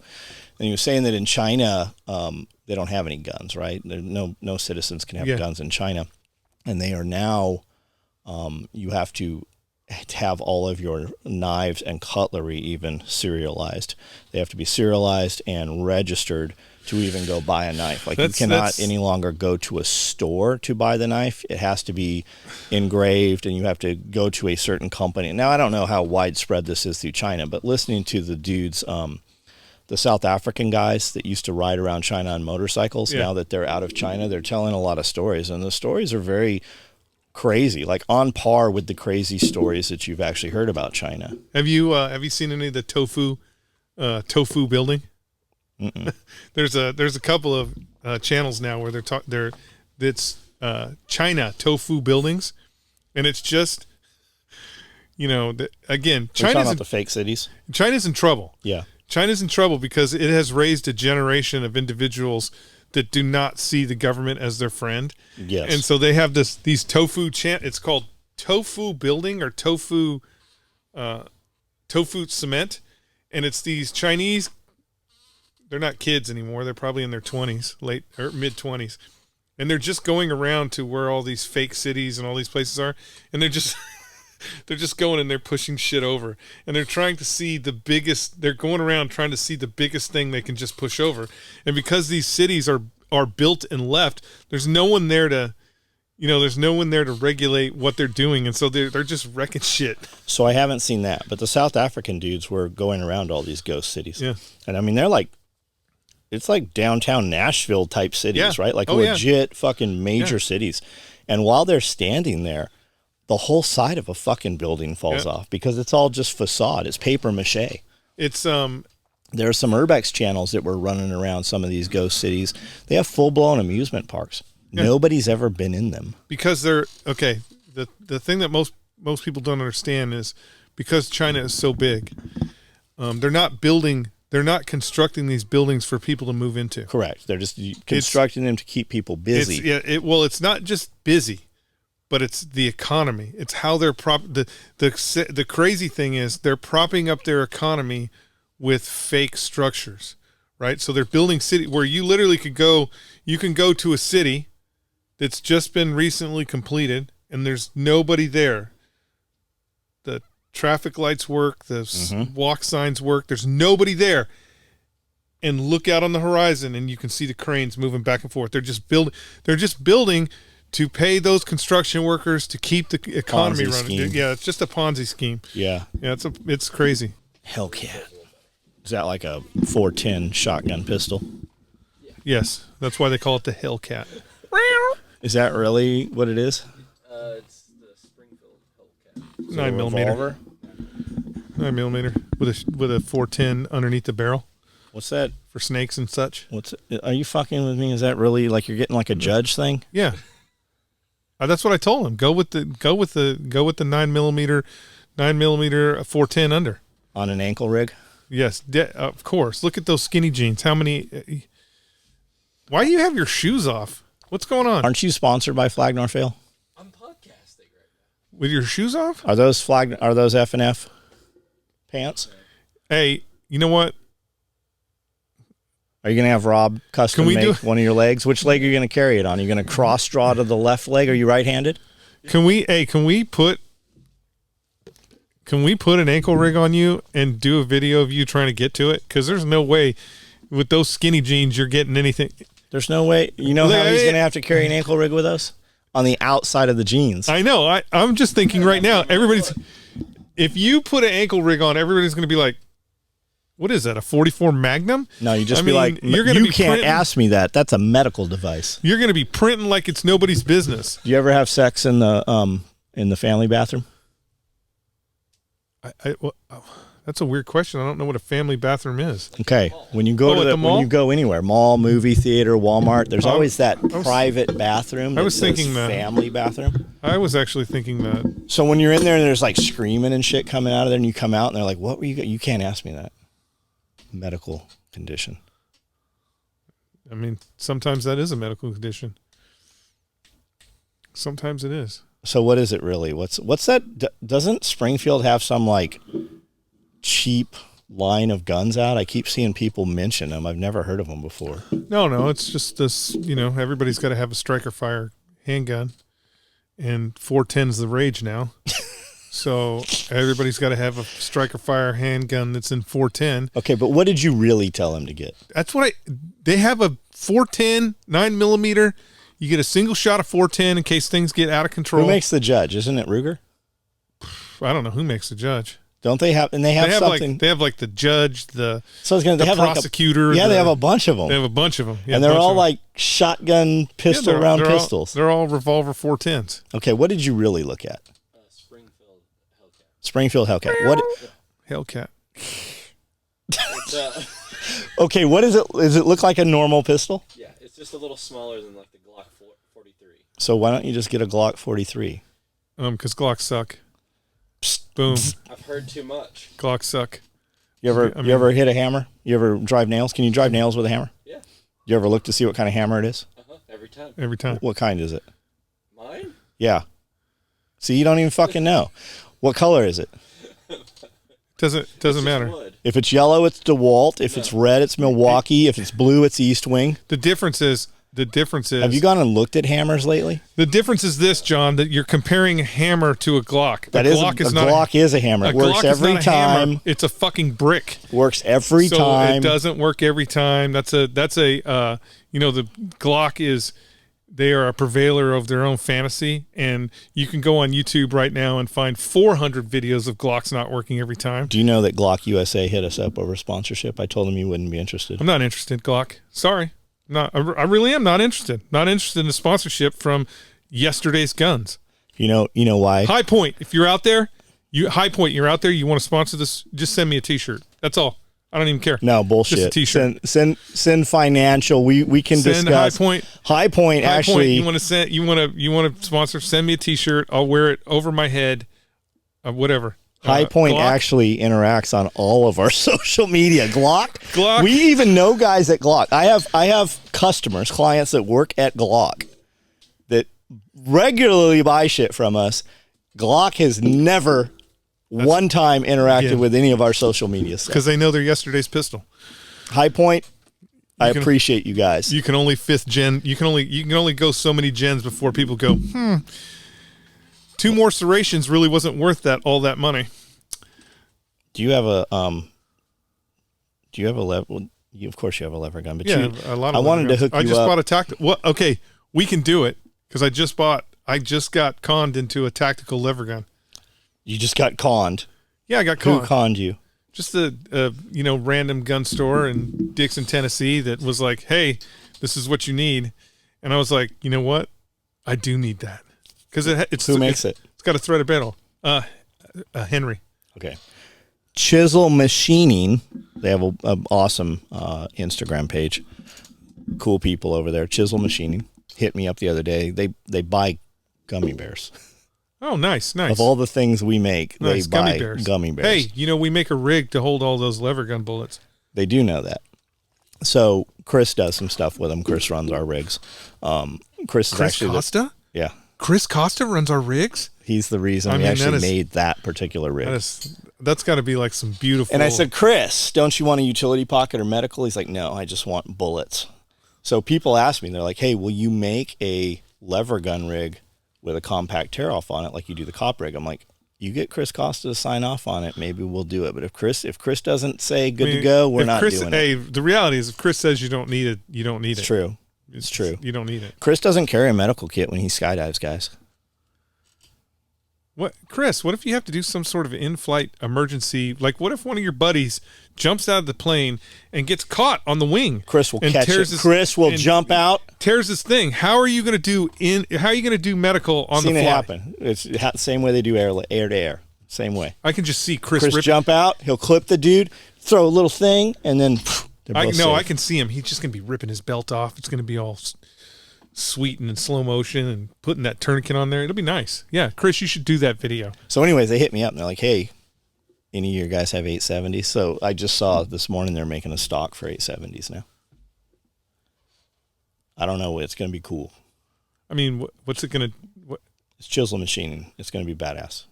I have an 8... I do have an 870. I'm pretty sure I do. I would suspect you probably have a box in the corner with like 40 870s. No. I'm not a big...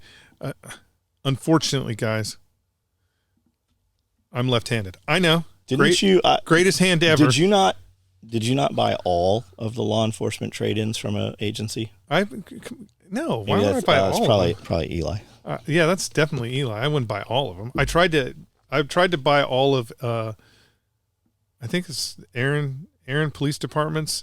They turned in all their AR-15s, and I tried to buy all of Aaron. So you tried to buy 2 AR-15s? No, they had 5. Why were they turning them in? Because they were old guns. So they were like. So they got Dermo guns and they traded them. No. They got specifically made law enforcement guns, but they were made in the 90s. So they're all carrying handles and shit. And so they're like, oh, we need lasers and shit. And I'm like, I looked at them and I'm like, man, you guys have fired like 2 rounds through these guns. There's nowhere in Aaron that you can shoot more than like 20 feet. Yeah. Well, you gotta have what you gotta have. So I tried to buy all their guns. You can't even get up to 100 miles an hour and not be out of Aaron's jurisdiction. But not 870s. No, I do have one because you just gotta have. Maybe I have 2. Eli bought from name some Acme guns or I don't know what it was. There's some fucking law enforcement big gun company. Eli bought 5-gallon buckets of guns. Pistols. They were law enforcement trade-ins or something. I really want to buy a 5-gallon bucket of pistols. You totally should. I know. I should. I haven't been able to. Now it was Eli that fulfilled my buy guns out of a trunk fantasy. So I got to buy guns out of a trunk while he was wearing a field jacket. Did you tell him to bring the field jacket? No. He happened to have a field jacket. We were in Nashville. You know what's become hard to get? What? Gore-Tex jackets. Oh yeah. Why? I think they're going to Ukraine. But even prior to that, three component sleep systems do not fucking exist anymore. You find them all the time. You need to go to our place, AJ Surplus, and so you find them all the time, but they're not real. No, you need to go to our place. Yeah, you need to go to that place. He's got tons of them. Oh man, already set up. Amanda and I went in there. We filmed a video in there. I went in there. I don't remember what I went to get. I think it was 3 component sleep systems. Dude, we were in there fucking 2.5. That bitch tried on everything in there. I walked out of there. We had to make 3 trips to the truck. Yeah, Amanda, that's how you do it. And it was all shit she bought. That's how you do it, Amanda. Like, I didn't even get anything. That's how you do it. That's how you do it.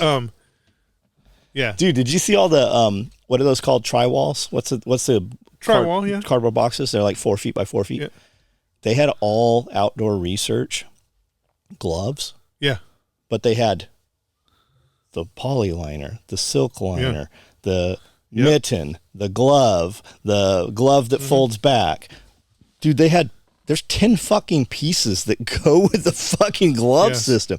And guys, if you don't know, outdoor research is fucking badass stuff. Like the SEALs they use all that, and Helly Hansen and all that stuff. Like just awesome shit.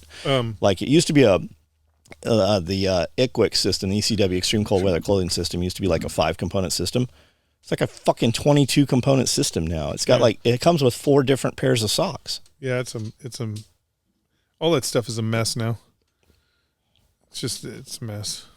Okay, so they do it on purpose. So they have 3 component sleep systems. Yes, they have what 3 color?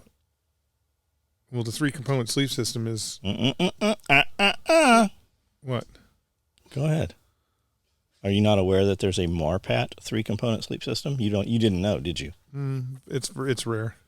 But you know that it's out there. Meaning that the bivy sack is MARPAT. Yes. Everything else is black and green. Yes. Yes. The bag's not. Well, even the bivy sack's the 3-component sleep system comes with a 4th piece, which is the really shitty sack. Even the if you guys want, we actually made. I have patterns. We made a badass compression sack. People, I never put them out because they're going to cost more than the fucking sleeping bag costs. Yeah. What would you charge for one of those bags? What it comes down to right now is what I think the bag should cost is not what the bag costs. It's because I'm using labor, right, and I could use that labor for more expensive things. Like I just don't have the labor to do it. I would build you one. So what color are the sleep systems they have? They're the standard green, black, and I don't know what the probably. I bet the Gore-Tex cover is. Woodland or multicam. Could be Woodland or that Army ugly ACU. Ooh, it even smells different. It does. It smells like sadness because anybody who wore that AC uniform was always sad because there's like, this doesn't blend into anything except some random Iraqi couch. It's the only thing. You know what was cool though? The Army's digital tiger stripe shit was cool. I still have I think I have a roll of that material in there. But it's not like the tiger stripe you want. No, it's not like the tiger stripe that I don't want. I just know a guy that is very tiger stripe-ish. And somebody's actually doing a bull pup class? Yeah, the company that makes them, Tavor USA. Where's that at? Well, Tavor USA is in Virginia, I believe. Where's and the class is going to be in Texas. How'd you find out about it? A mutual friend. Because somebody was asking me what I wanted for Christmas. And they were talking about guns. And I'm like, you can't pick me out a gun. Because you're going to do it wrong. You just can't pick me out a gun. And I probably already have it. So I said, why don't you hook it up so we can go to a shooting class. Let's just all go to a shooting class. And that's how this... Do you know there was just a little bird here last weekend? Like here in the compound? What was it doing? A class. Here in the compound? No, right at Tact Response. Oh, okay. Like a no bullshit legit fucking little bird, the one that fucking banks and goes upside down and shit. It's a company out of Florida. Yeah. That was tied in with Green Line, who does all the night vision classes. Right. And they came out, they put it on the schedule over a year ago, and they were, like Fat Nuts was in there, his girlfriend was in there, and they let people ride on the skids? Yes. And that's cool. she said, and they were shooting out. In the class, you're supposed to bring 400 rounds. Dude, did you know that there is they can suppress a minigun?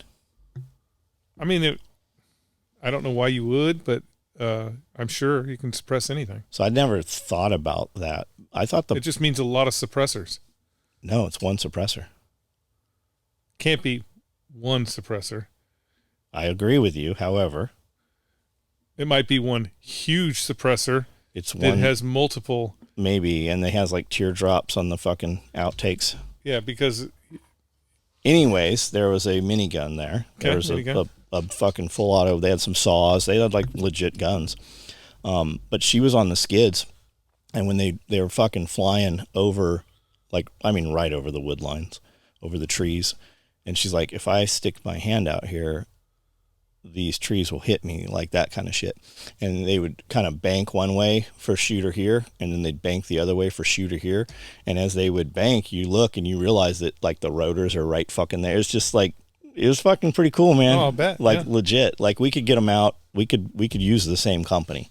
They trailered it out, brought the fucking chopper out. Fucking super cool. But what will we do? Just fly around really low with it. I would go over to wildlife area here and just get some badass fucking pictures racing the fucking one of the cars. I mean, put shooters up on the skids. We don't even have to shoot, but it'd be some fucking cool photos. Yeah, you trying to get that your ankle holster, your judge, that ankle judge out of there and shit. Snake. We get shoot steel, just set up a bunch of targets. I think we could be in and out of there before they realize it even happened. Probably. Is it a federal offense if we don't fire any rounds? Well, yeah, you would be encroaching their airspace. I bet the pilots wouldn't. I bet they'd be like, "Yeah, we can't fly over there." What airspace? They don't have airspace. If it's federal property, so if Duck Dynasty over here belongs to the who is it? TVA. Mm-hmm. They own the airspace too. It might be because the power plant. Yeah, they own if you can't just be buzzing around. You can't. We couldn't take that we couldn't trailer that helicopter to Yellowstone and then light it up in the parking lot and go flying through Yellowstone. We'll bring it in here. Okay, we'll trailer it in here. And we'll do it at night. I don't think they would do it. I'll do it. They're not going to lose their They're not going to lose their license over shenanigans in the. Okay, well, I know that those guys drink. Okay. They do some drinking. We go fly out of here. We leave them here next to a campfire. Yes. We fly. Or how about we do this? We just get in it while it's on the trailer, put Brandel out front, we put the gear on, and we have Tyler drive the truck real fast. So it looks like we're flying really low over the bridge, but we're actually not flying anything. That would work. No, because somebody would fucking tell. Like, you have to do it. Too. No. That would work too. No. They're already going to say we didn't do it when we really do it. That's how they really do it in the movies anyways. They're not really flying those things. It's not how they did in the movies this weekend. Well, I mean, again, it's not as cool if you don't have a minigun. The John Wick armor brought a bunch of guns out a few weeks ago. Yeah. They did a John Wick class. I'm glad that it's still going off over there. Yeah, it's pretty neat. Yeah, that's good. Rock Galati and those guys. John Wick class. Yep. They had some of the actual guns out of the armory and shit for it. So, why Tiger Stripe?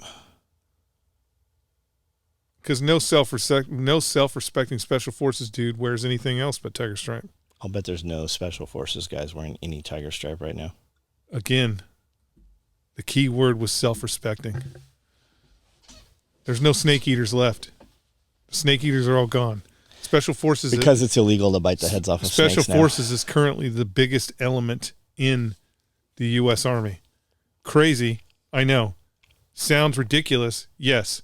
And when you're that big, you are no longer special. But most of them aren't operators. Most of them are no. They're running regimental level, just like an infantry battalion. But again, when you because of budgeting. Well, it's because that's where the money is, right? So the generals a long time ago figured out that they could get more money running special operations units than they can running regular line units, and so that's why the Army increased it so they could create more general spaces. It's not about being proficient. It's not about providing the United States with a better fighting force. It's about creating more fucking stars at the top of the pyramid. They're just making room for more stars. That's all they're doing. Because they don't have the fucking. It's a mess. You know, we've sent more money in the last year. We sent more money to Ukraine than we spent, or we sent as much money to Ukraine as we spent on our U.S. military. And the U.S. military budget, most of that doesn't actually go to the U.S. military. The first check we sent to the Ukrainians was more money than we spent 25 years in Afghanistan and Iraq. The first check, okay? Again, the amount of money that they're sending over to Ukraine, the amount of money they're sending over to Ukraine, this war should have been over a long time ago. Some 65, but it's not going to 65% of the budget for the United States military goes to defense contractors. Yeah, it's not going to. Of the names. It's not going where it needs to go. And that's where all this ESG shit's coming from. It's from the defense contractors. And some of the names on these defense contractors are Pfizer and Moderna.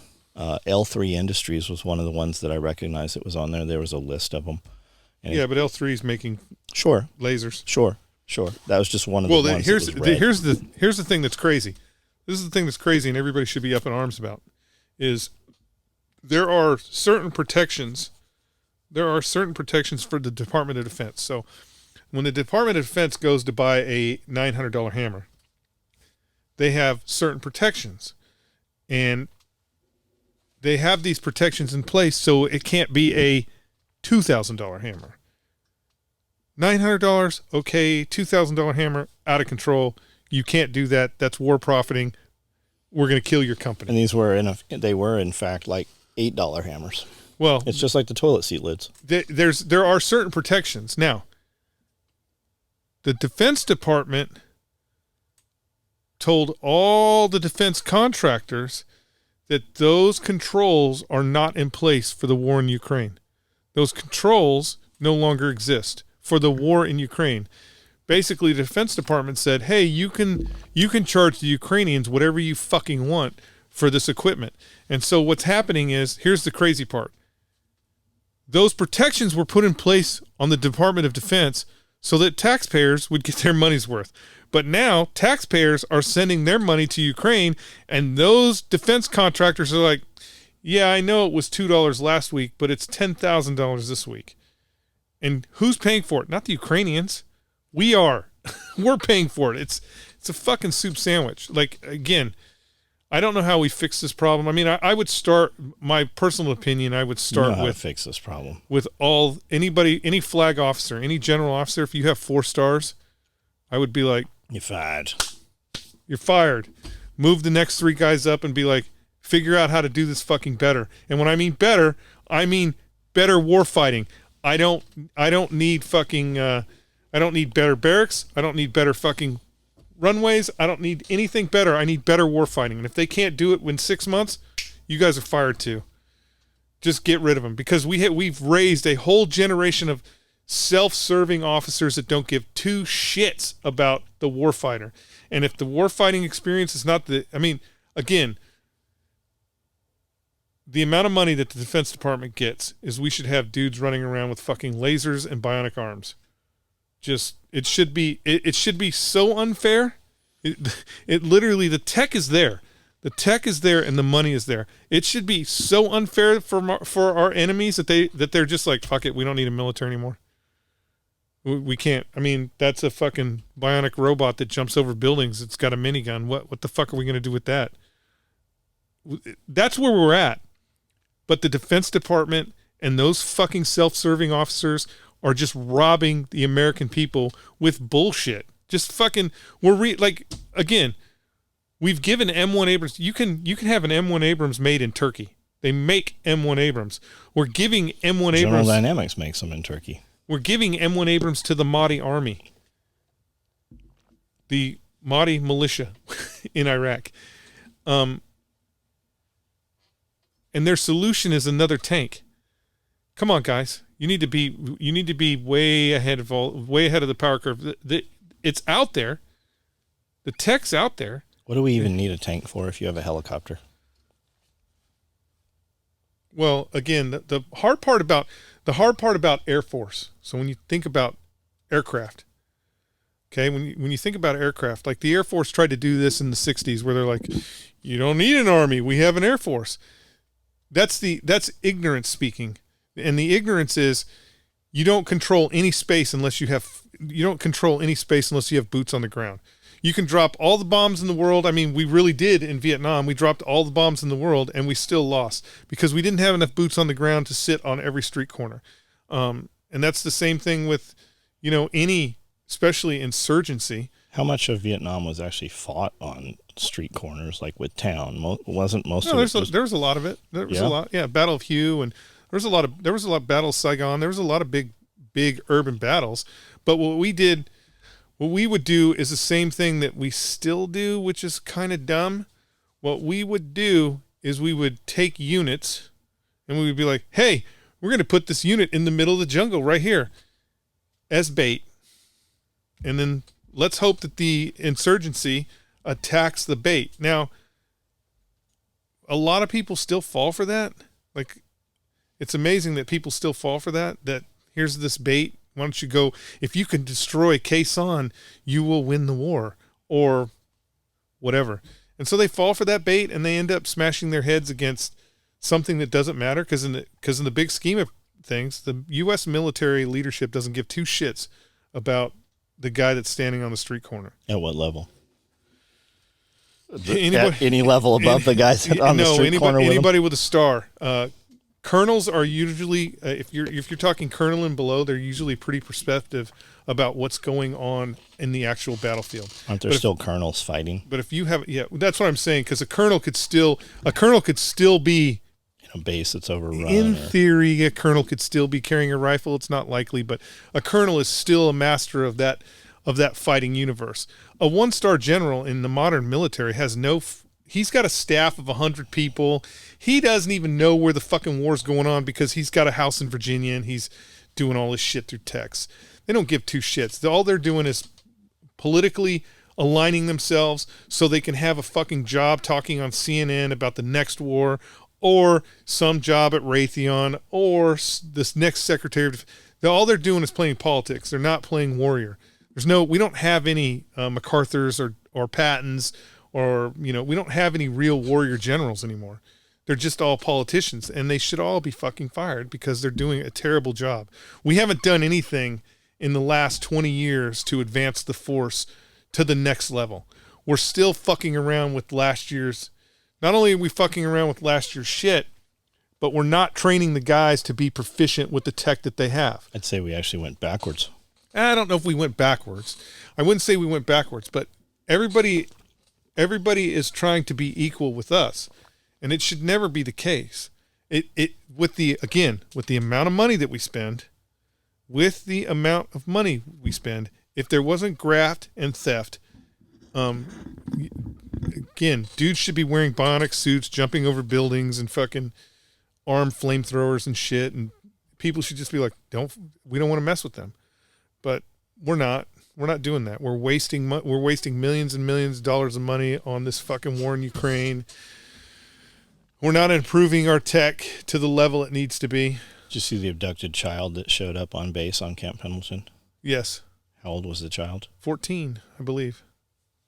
Yeah. Sold? I mean, how did that happen? Where did they find the kid, do you know?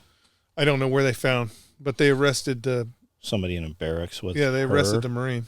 Him, I didn't even hear. Him, yeah. It was a boy with a boy? No, she was a female. Okay, so the child was a female. The 14-year-old was a female, and then the other one was I'm assuming he was probably, if he was living in the barracks, 18 to under 20. Yeah, under 20 in the barracks. But we don't know how long the kid was there or anything like that. All that's out. They're doing an investigation, but how did he get on base with a kid? I mean, shut your mouth. Don't say anything when we drive through here. Or she was in a bag in the trunk. I don't know the details. I don't want to speculate. I mean, I'm going to assume that they just drove on base. How long is it feasible that she was on base without this being found out? Could. I mean, sorry, I don't want to. If you can keep. If only he was involved. Okay. Uncooperative, not long. So uncooperative, not long. They don't sleep in single-man rooms. They share bathroom. So uncooperative, not long. Cooperative, fucking a month. Cooperative on whose part? All the men involved, or no, her? on her part. On her part. Cooperative, a month. I mean, they had and I know the Marine Corps don't want to hear this, but there was fucking wives living in the barracks. Again, cooperative, it's very easy because, again, they've created this kinder, gentler military service where they treat the barracks like it's their home, not their barracks. They treat it like their home, so they don't visit their home that often anymore. They allow them to put whatever the fuck they want in their rooms now. And so because they don't visit and because they treat it like it's their home, all kinds of crazy shit goes on in the barracks. I guarantee you without any hesitation, if we were to go onto Camp Pendleton right now and just do a tour of some of the barracks, we would find all kinds of shit going on. Like, all kinds of shit. Crazy ass shit going on in the barracks. Not just, young ladies. I'm talking, I bet we could go to the barracks right now. I bet we could go to Camp Pendleton right now and find a drug ring going on right in the barracks. I guarantee it we could find it. Not hidden, not nothing. Because again, they don't visit those rooms anymore. They don't. And even when they do, it becomes a big deal. It's like, oh, hey, the CO's coming through the rooms tomorrow. Yeah, it's always announced. Yeah, take your wives and girlfriends and have them sit in the parking lot. They don't do that shit anymore. You want to see what's really going on? You want to see what's really going on in the barracks? Go to the barracks at 4:30 in the morning and sit in the parking lot. And see how many cars leave the barracks. Just go to the barracks at 4:30 in the morning. Leave, yeah, see what's going on. And that's just the normal stuff. There's all kinds of other crazy shit going on in the barracks. Guaranteed 100%. Like because, what? well, just if you can imagine some sort of debaucherism, it's going on in the barracks. Because, again, there are young 18-year-olds that have been given way too much freedom, and there's nothing to do. So, again, you tell them that's their home. Imagine all the crazy shit that's going on in people's homes right now. That's true. It's like when you send your kids to live in the dorms in college. You take your daughter, and she's fucking never been away from home, and boom. Well, or dudes. I mean, dudes aptly are going to do that, but there's usually a willing participant on the other side of that as well. Yeah, so I know there's going to be a bunch of people on here like, no, that's not true. And again, I'm hoping for that. Let them. I 100%. My question to the person opposing this is, when were you in, and are you currently? I 100% challenge any of you to, again, go on Camp Pendleton and go sit in front of a Marine barracks. Yes. On Camp Pendleton. I don't care where you go. Horno, Pogus, go sit in front of that barracks in the wee hours of the morning. See what kind of debaucherism is going on. They do have staff duties. I don't know if they patrol, but I mean, even back in our day, you had a fucking NCO on duty at the barracks where you're supposed to sign in and all that shit, but yeah, he's usually, everybody just goes around him. Usually complicit in it. Yeah, everybody goes around him, or again, he's complicit because I'm not going to. He's getting some pussy too. It's not just that, John. It's I have to work and live with this guy every day. Am I going to give him a hard time because he just brought 4 cases of beer up the ladder well and you're only allowed to have a 6-pack? Am I going to give him a hard time? Fuck no, I'm not going to give him a hard time. Do you think, why do they call it a ladder well? Navy. It's a staircase, right? It's a ladder well. Ladder well. Navy term. And the ladder vertical and stairs are somewhat slanted. Navy term. Like hatch. It's a hatch. It's a hatch. You think we could just randomly drive around on a military base and be like, yo, man, where can I get some meth? How do you buy drugs? If you're looking for meth, like, is there a secret hand signal? Like, how do you do it? Waffle House. Waffle House is where you would get if you were looking for meth? What else could you get from Waffle House? Yeah, but do you know you could get Waffle House? Because I think the only thing you can get at Waffle House is an ass whooping from one of them ninja line cooks that they have in there, because those dudes are, and females, they are badass. I mean, what a great place. I think everybody, you know what? As president, I think my new rule is when you graduate from high school, you have to work at Waffle House. You have to do a rotation at the Waffle House. And when I say you have to do a rotation at the Waffle House, you have to do the 2 to 4 a.m. shift. You don't get no gravy morning shift. You have to go through the shit. Well, it would be we would create such a more hardworking generation if they had to actually deal with the 3 o'clock in the morning people. Have you ever ate at a Waffle House? Oh yeah, I've eaten at a Waffle House. How many times? Probably lifetime, 3 times maybe. You've been to Waffle House? Maybe 3,000 to 4,000. Shut the fuck up. My mom managed a Waffle House for 10 years. It's just like Denny's, right? No. I've actually been to a Waffle House. 100% not like Denny's. Denny's is way better. Can we agree on that? No. No way. They're doing shit in the back at Denny's. You don't know what's going on. They're doing shit in the back. The dude is right there in front of you at the Waffle House cooking up your hash browns with a cigarette with an ash like 3 feet long. Waffle House is the only restaurant where they still smoke while they cook your food. He's wearing a bib that's got, last year's sauce on it. It wasn't good.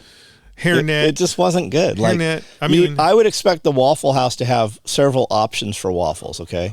You don't go there for waffles. And they don't have a good waffle. You don't go to IHOP for a Pancakes. I went somewhere. I do. What do you go to IHOP for? Their omelets. The Colorado omelet. You know their omelet's full. You know that all their eggs at IHOP is fucking full of pancake batter. I'm going out. I'm going for pancake batter. I don't know where it was. It was here in Tennessee. I went somewhere with Joseph Orozco to pick something up, and Joe likes to live on the edge, meaning he's got metal showing on his tires, and he's like, let's go on a 1,600-mile trip. And when did this happen? This is a year ago or so. So recently? Yeah, recently. So we go on this trip to go get this machine that he needed, and we're on our way back, and did he know the tires? Holy shit, he has a flat tire. Cool. All right, Joe, got a flat tire. Now we get to see how your skills are. Let's put the spare on. Oh, I don't have a spare. I don't have a jack. He didn't have anything necessary. So we had to limp into this town somewhere in Tennessee, not far from here. Man, but right across the street was a Waffle House, and it was the nicest Waffle House I had ever been in. Did they have tires? Not only nice. Well, we stopped at a tire shop, but it was already 8:00. So a real town. So yeah, it was a real town. We stopped at a Bridgestone tire shop. Already 8:00. Already closed. It's got to be bigger than this place. It was a nice town. We ain't got a Waffle House. It was a nice town, and it was not. It was like, I mean, I would have put that as a top tier restaurant. The staff in there was great. The food was good. They had a damn jukebox that you could jukebox from your phone, and we're picking all these old songs, and the staff was like, "Yeah, thanks for picking those songs," but it was good. Were they serious? Or yeah, they were serious. They were very friendly. We were in there at 10:00 at night eating breakfast, which is no big deal. I mean, that's like the early bird at Waffle House, but it seemed weird. But it was a very nice Waffle. I would go, if I could remember where that town was, I would go back to have Waffle House there. So we have a pilot out at the interstate here. Yes. Big one. Do you know the North 40 truck stop is shut down, and it became now a 19? Don't they put a 19 everywhere there's a pilot? I think Pilot actually owns 19 or something. So North 40 is now 19? Yes, and they closed the restaurant down. Okay. Everybody is fucking up in arms over this. Oh my God, that was the best catfish in all of Tennessee. Oh my God, I proposed to my wife there. Well, you motherfuckers didn't go there enough to keep the motherfuckers in business. Well, so they closed down. Let me tell you something. I don't know why or when. It was coming from somewhere far away. And that was the only place that was open. It's not been open for years yes. and years. I mean, it's kind of open, but I was not coming really. from somewhere far away, and so I decided, how bad could it be?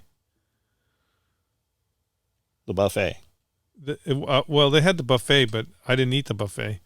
I think I had Every time we went in there, the tables were all sticky. I think I tried had to eat some there sort a few times. Some sort of sandwich, and it was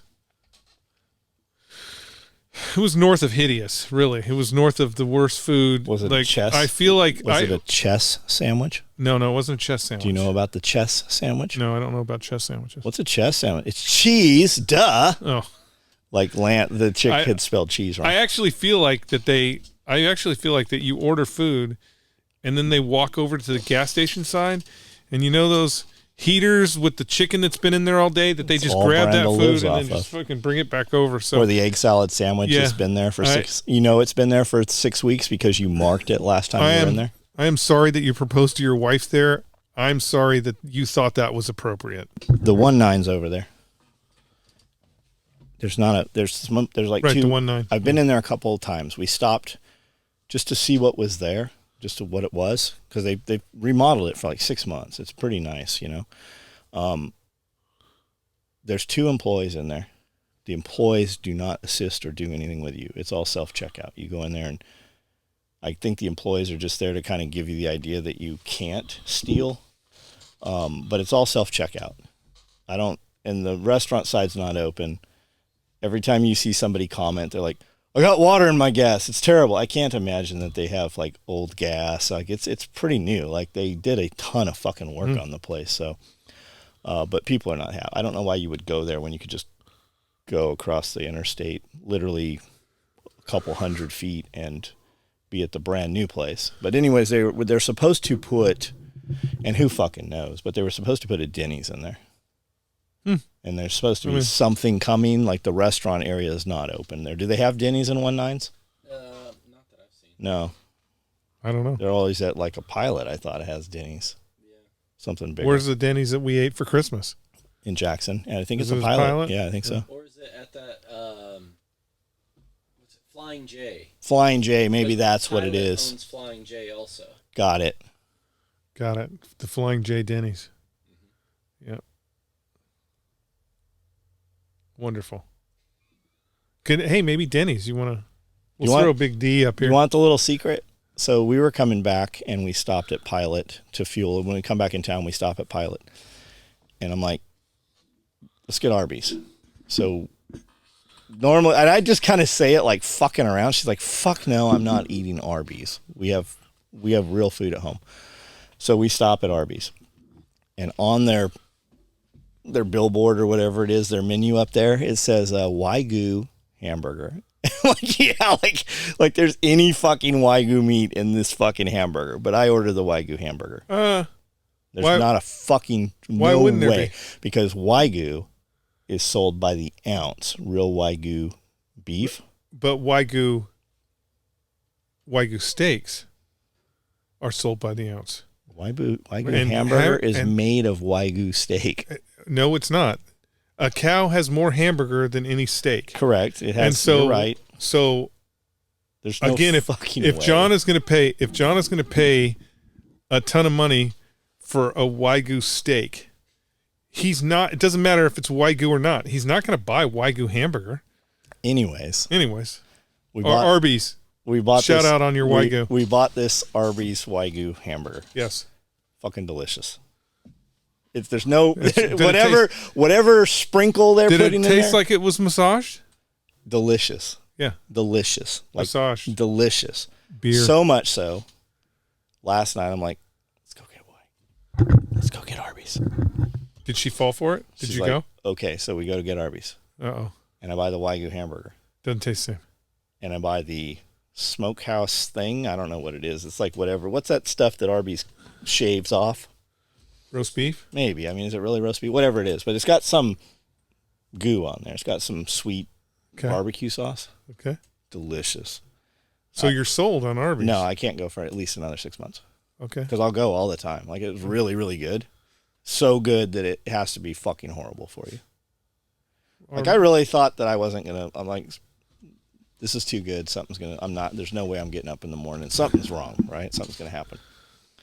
Got up, worked out, everything's good. Like, I can't go there for at least 6 months. Well, I mean, it's because of the Wagyu. It's the Wagyu. It's the Wagyu hamburger meat that Arby's imports from Japan, probably. Probably. But it comes all the way from Japan. From Franklin, Tennessee. No, Japan. Because that's where the best Wagyu is. Wagyu farm in Franklin, Tennessee. I bet they massage it after it's hamburger, too. You buy Wagyu bowls. That's how they do it. Is there anything to a Wagyu cow? Or is it just a black cow? Because it's the same thing with Angus. No, it's not Angus. It's not like that. It's something different. I don't know.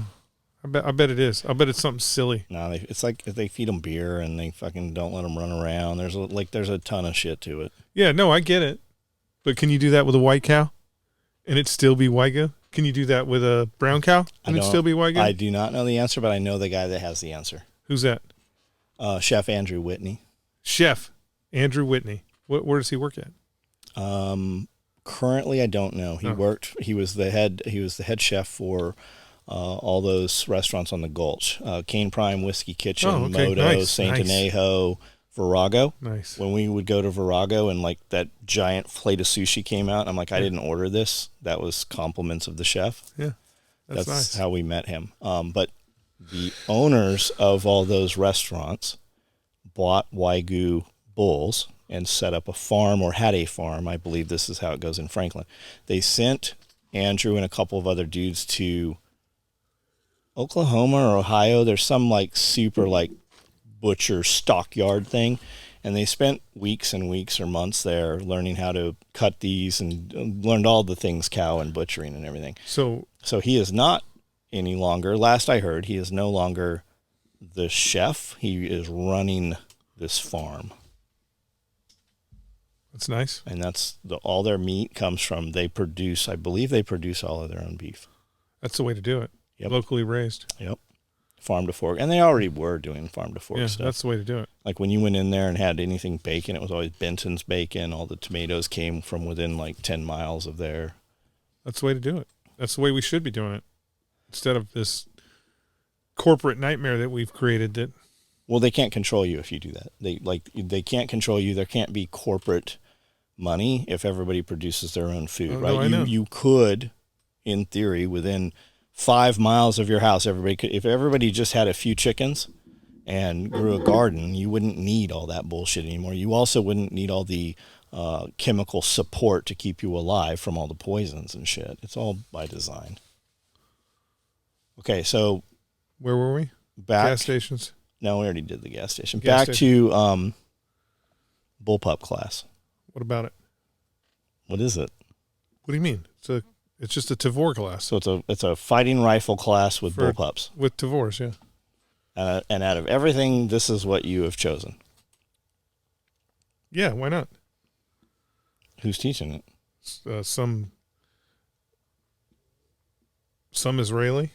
Is it an Israeli guy, or is it going to be a British dude? No, one of those fam-ass things? I do believe it is an Israeli that's teaching this class because that's where the Tavors come from.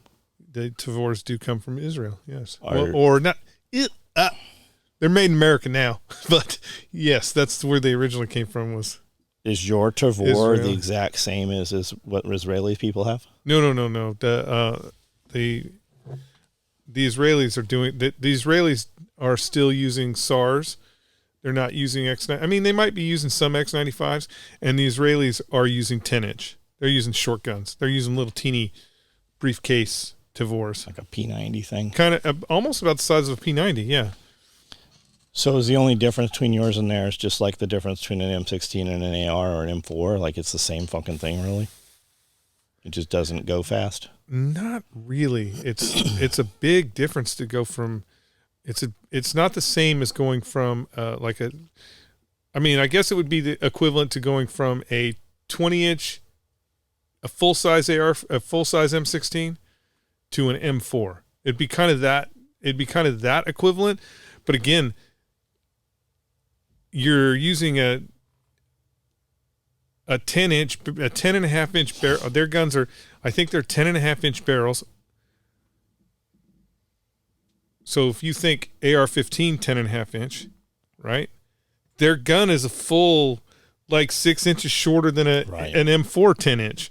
I mean, it's tiny. Lance has one, an SBR one, and I think I'm gonna buy it. Maybe do the paperwork and be that crazy. And it's literally this big.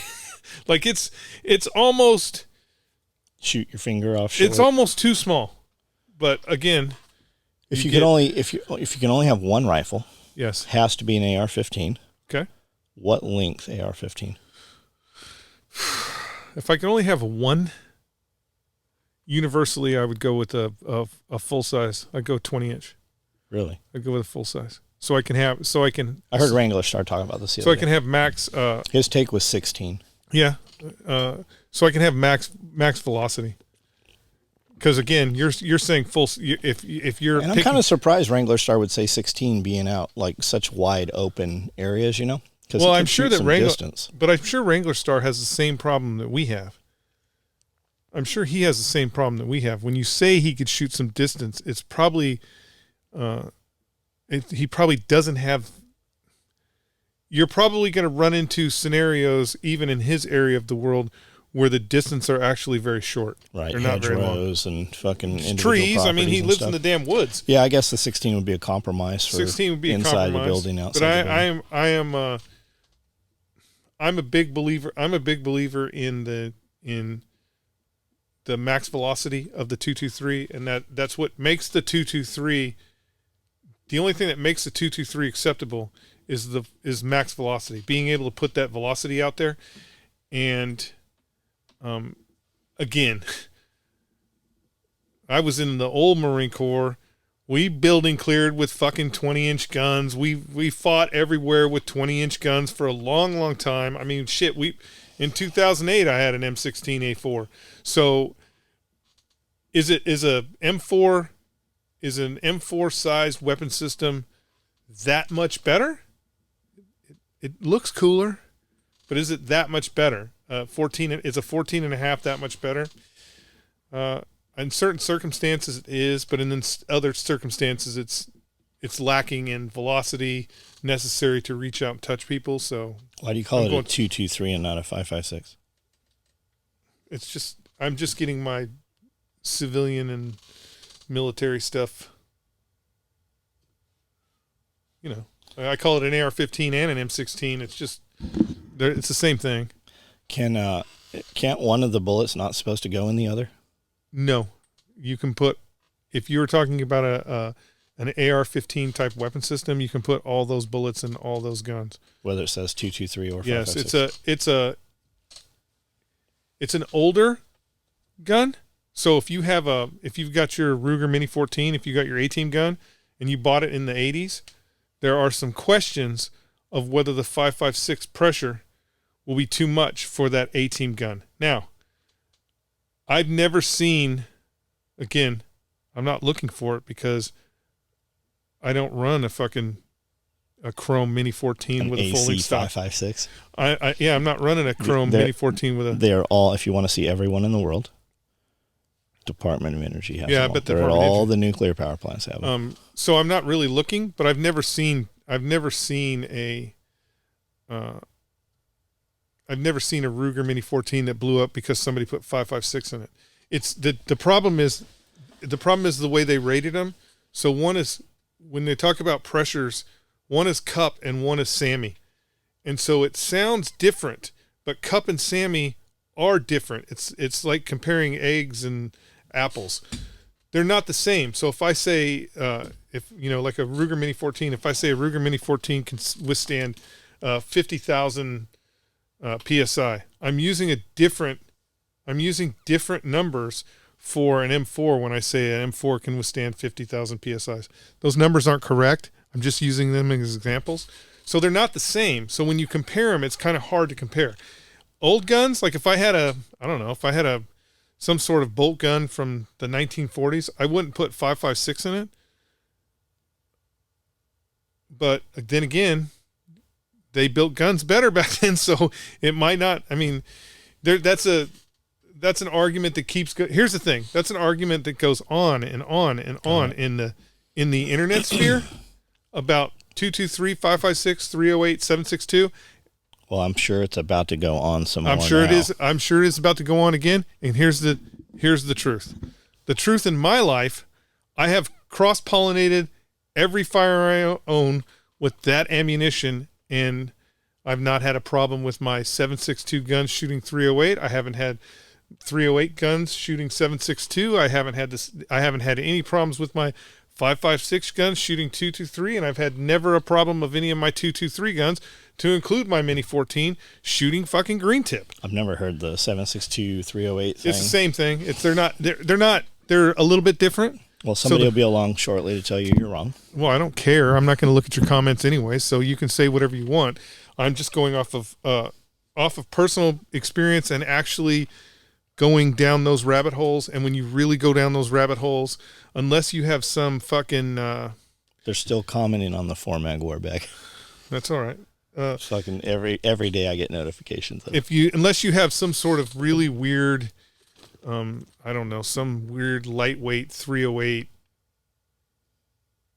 made in the 1900s rifle that you're going to put fucking 7.6. It just, again, it's rare and unique. And the other thing too is, what people don't know is the manufacturers have actually tricked you.